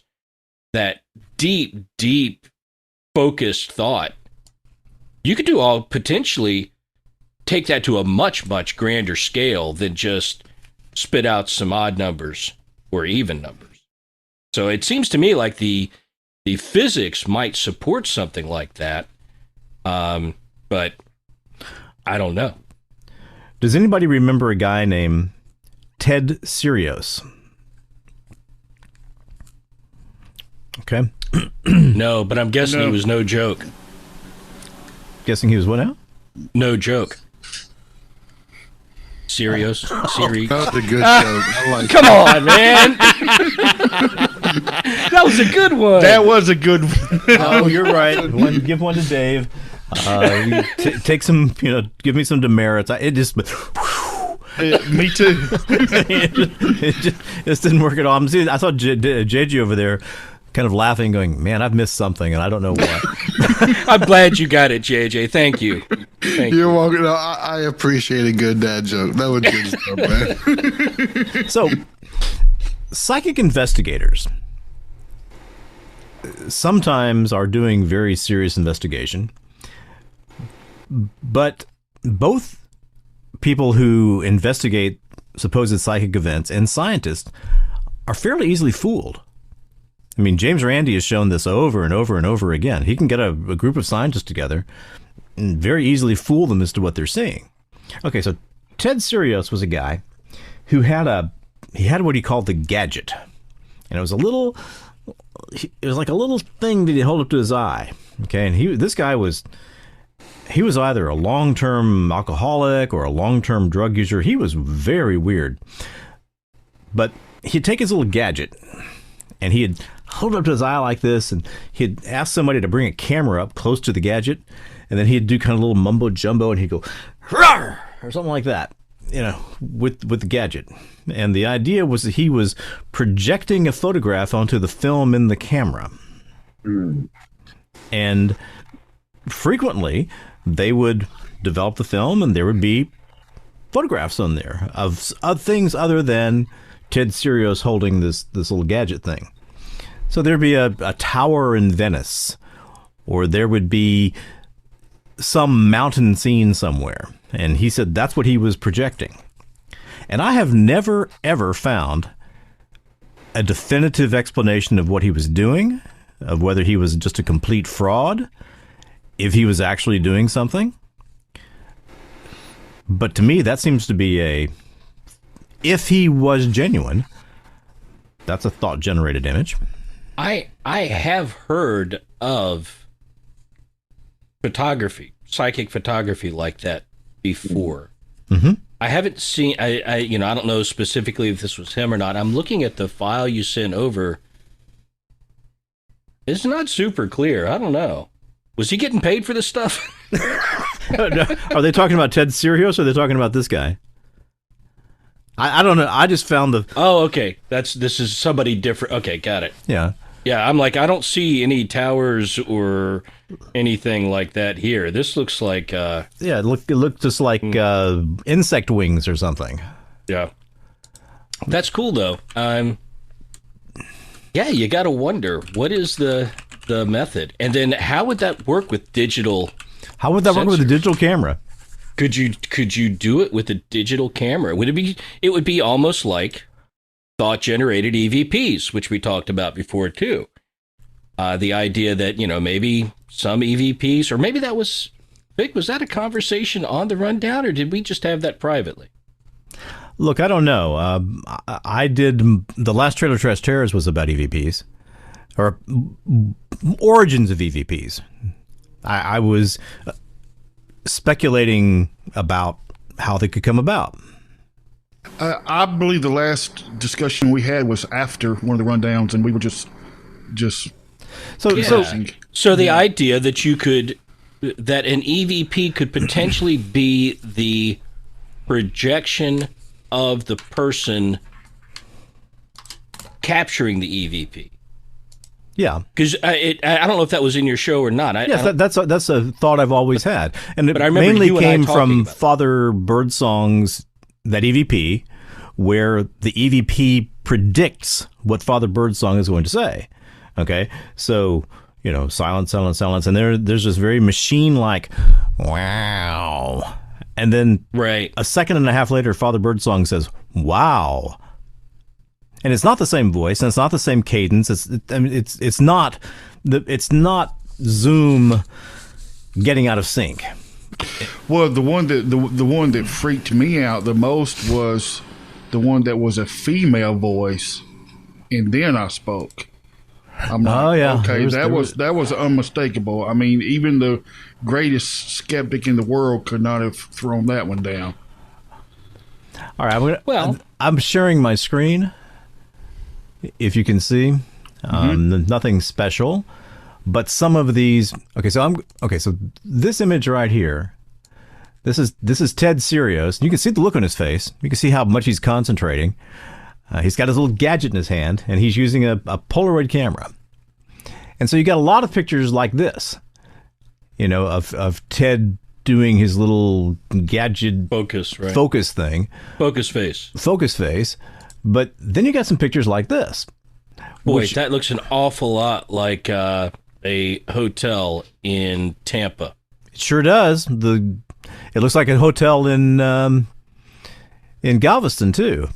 And then I have a really hard time. Very hard time with this. Not already on the film. Well, or he's got a piece of film in his gadget that he's reflecting light off of or something. So I suppose it'd probably work with a digital camera if you could get the light into the camera. Yeah, those are really, But this is a very strange thing, and this is one of those things. Okay, here's the gadget. Here we go. Yeah, see, there's the... Oh, is that the gadget? Yeah, that's the gadget. This is one of those things where the story has stuck around now since... Gosh, I think he was doing this back in the 70s. And it's never been specifically or categorically disproven. Debunked, yeah. Nor has it ever been categorically proven. For some reason, the high school library that I went to, whoever bought books loved paranormal books. And we had gobs and gobs of them in there. Probably why I'm so weird today, but I would read every single one of them, and I remember reading this book specifically, written by a guy named Eisenbud, who was a doctor, who very, very definitely believed that Ted Serios was doing something like that. Yeah, and unless you had the equipment that he used to create it, I don't know if you would. It would be so hard to disprove or prove one way or another. But, boy, I mean, that really... I could see psychic images maybe showing up on film that were kind of a blur or an impression. These are very, very detailed. Mm-hmm. The one of the car, it's got its shadow, it's got... I mean, it's... It makes me think of the whole... the guy who, was talking through the machine to the other side, and then when he passed, they found the throat voice modulator. Yeah. I got to wonder if there was something like that here, and I always have. I'm sorry. Well, I was just going to say it's hard to think that there are people out there that are really scamming. But when I was first early on in doing investigations, I interviewed a guy about a site we were going to investigate, and he had this wealth of knowledge. He was a local paranormal investigator there. And then after telling me the whole story about what to expect and the site and everything else, Then he started going on, oh, hey, let me send you some files of this stuff I'm coming up with now in my investigations. Mm-hmm. And he clearly was playing with digital photography, where he was playing with the shutter speed and lights, and you could tell. And then he was photoshopping it to blur things and everything else. And that software was not as advanced as it is now, so he couldn't do super clear things with it, but you could tell this guy wanted to be back in the limelight for the stuff that he had done before, and the stuff he was doing now, he was clearly making on his own. And it's frustrating to see that. Very, very frustrating. So want to believe, right? You know, just like Mulder. I want to believe, but sometimes it's just too far. Too far. There's a concept I've always found pretty interesting is the idea of the accidental psychic. Okay, so do you remember the movie Ghost with, what's that guy's name? Whoopi Goldberg, and it had Patrick Swayze. Demi Moore, I guess. JJ's giving me a scowl. It must be one of his favorite movies. It was a great movie. I have to say it was great because JJ doesn't like it. No, I can't stand Patrick Swayze. That's why I hate that movie. I am Henry VIII. I am Henry VIII. I am. Anyway, I liked the movie, but Whoopi Goldberg is a charlatan. She's absolutely scamming people. You know, you'll come in and she'll say, she'll say things like, well, JJ, you know, I sense that you need to move to Texas or whatever, just giving absolute garbage. But she was probably a good cold reader, and she had customers. Well, then suddenly one day she can really hear a ghost. You know, so she never expected that to happen. So sometimes I look at people like Serios and think, okay, what if he just started this as a scam, and then one day he looks at the film and there's really something there that he didn't put there? Right. Yeah. And you know, where would that come from? I don't know.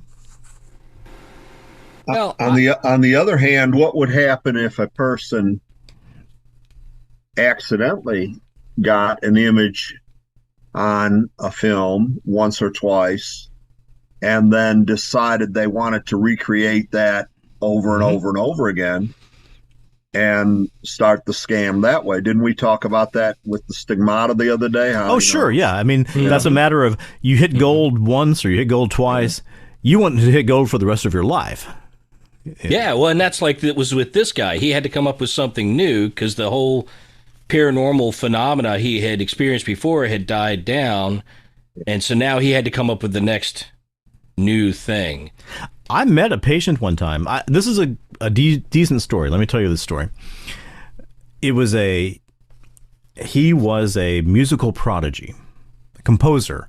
He could play, one of these guys, give him a day with any instrument and he would be playing it as well as most people in the world. And I met him in a mental hospital. He had gone to whatever the Rice School of Music is. Rice University in Houston. And his story was that he was psychic, but that it was a curse and that it worked in reverse. So he would sit down and he would write a piece of music, spend, weeks and weeks and weeks, months and months writing something beautiful, some classical or jazz, whatever he wrote.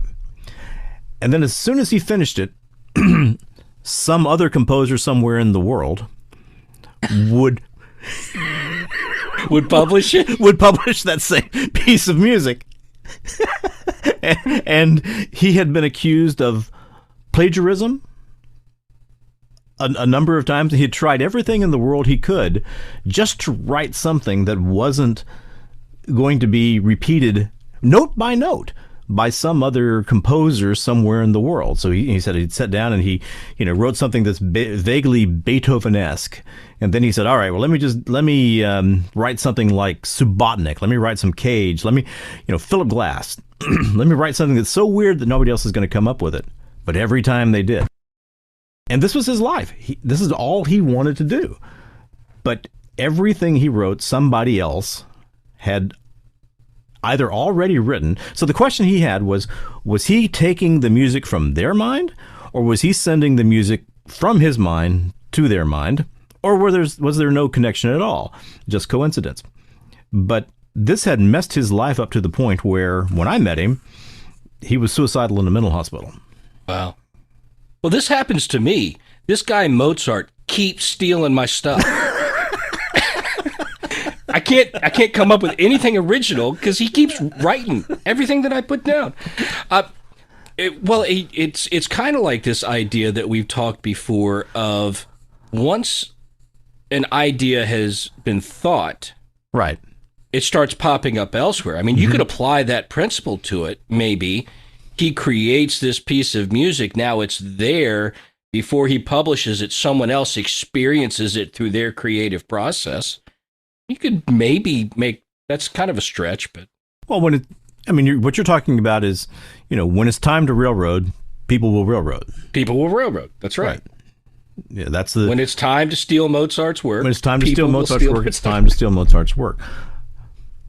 But extremely intelligent, dedicated, persistent people studied Ted Serios, and a number of them came away saying that he was genuine.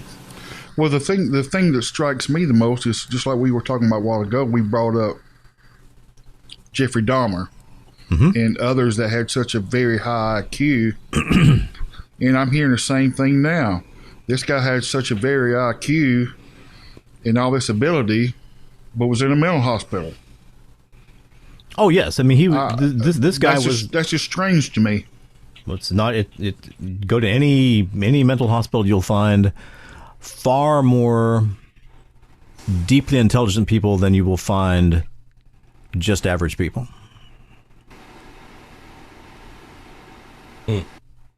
And I don't know why. Someone once said there's a fine line between brilliance and insanity. Well, I don't think most of these people were insane, but many of them did not have good coping mechanisms. They tended to decompensate rather rapidly. Well, it does make you wonder if what Father Mike brought up earlier, or I think so, was the idea that how many people, to get that high intelligence, have seriously broken childhoods. Oh, yeah. Serious issues that would lead them to mental trauma later on, no matter how smart. Well, when I first started having, I didn't have children, but my wife had children. I was friends with Gage, and part of the process. Gage set me down, and he said, "Okay, let me tell you how you got to raise these children if you want them to be really outstanding." He said, "You can't show them any love. You've got to be a very, very hard disciplinarian. You have to treat them as if they aren't deserving of your love."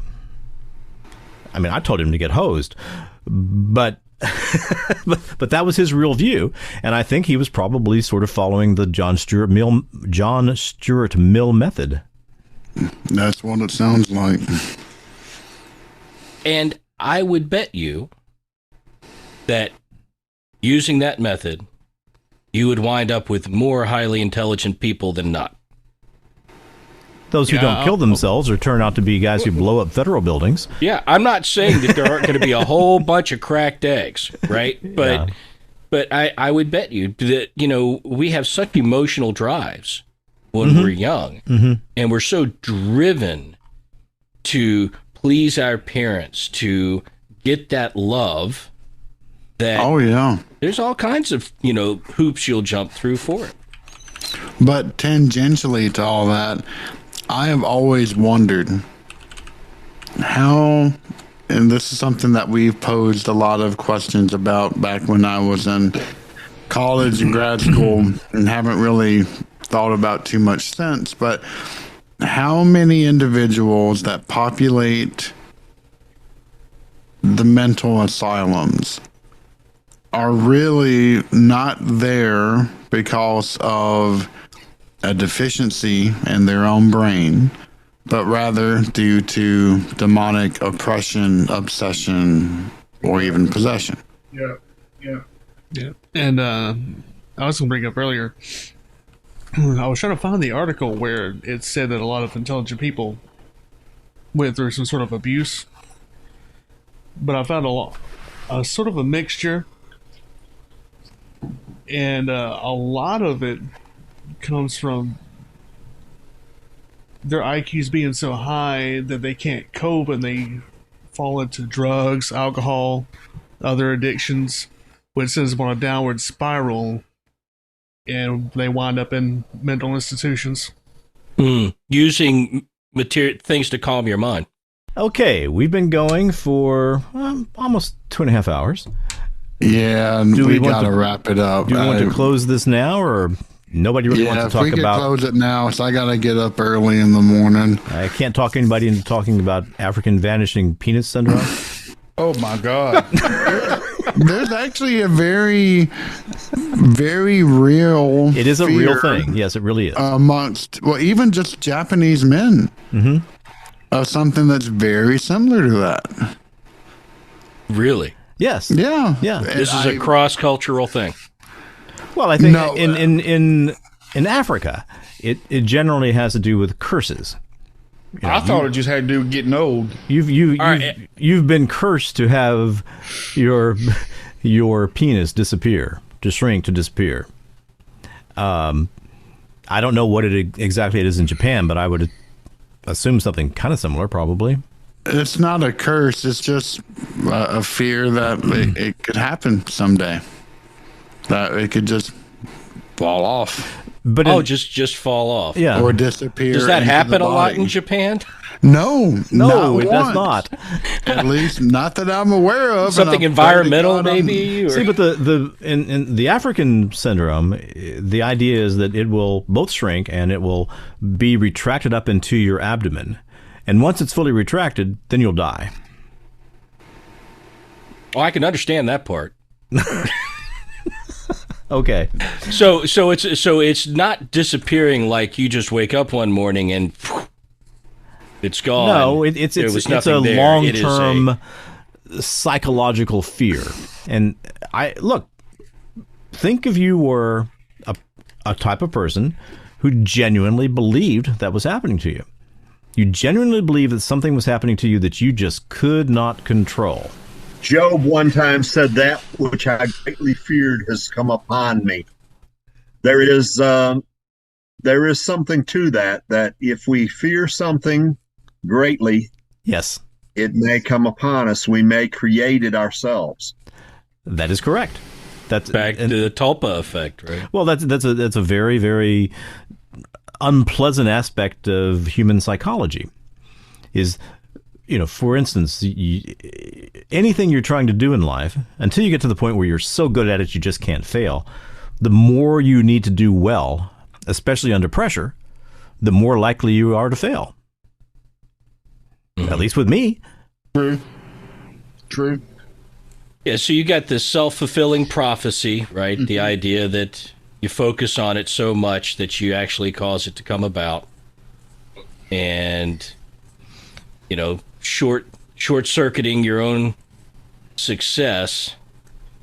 But I wonder how much of that is not just a mental gyration, but an actual supernatural. I have no question that a fair amount of this is supernatural. Affected by intent. Right. Well, also that what percentage of humanity walks around with a low level of oppression all the time? Mm-hmm. And that low level of oppression is waiting there in the wings for an opportunity to cause something bad to happen to you. And of course, if you are deeply hoping for something to go well, what better time than to attack? Mm-hmm. Fear could open up the door to demonic activity.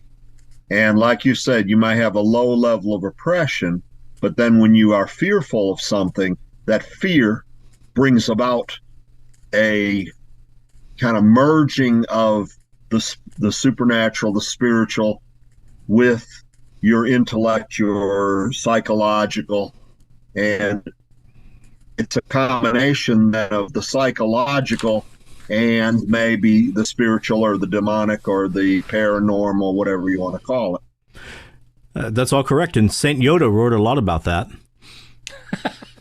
Saint Yoda. Right before you go under that tree into that dark cave, Right. you will only find what you take in with you. What do you see there? That was good. Who did that? Mike. All right. Well, gentlemen, I think I'll, in a few minutes here, hit the end button. Is there anything that anybody would like to say before I do? Great conversation. As usual. Father Bob, thank you so much for being here. You are a natural at this, sir. You are Absolutely. You are an absolute natural at this. And, now, when we have guests on, a lot of times they have a podcast or a show or something like that, and we get, if anybody wants to contact them, we'll get contact information. Do you want to do anything like that, or do you have an email? I don't want to inundate you with, potentially with stuff that you don't want, but... Well, my email's Vanguard CEC, VANGUARD CEC at yahoo.com. Okay. So there you have it. Questions for Father Bob. That'll be the place.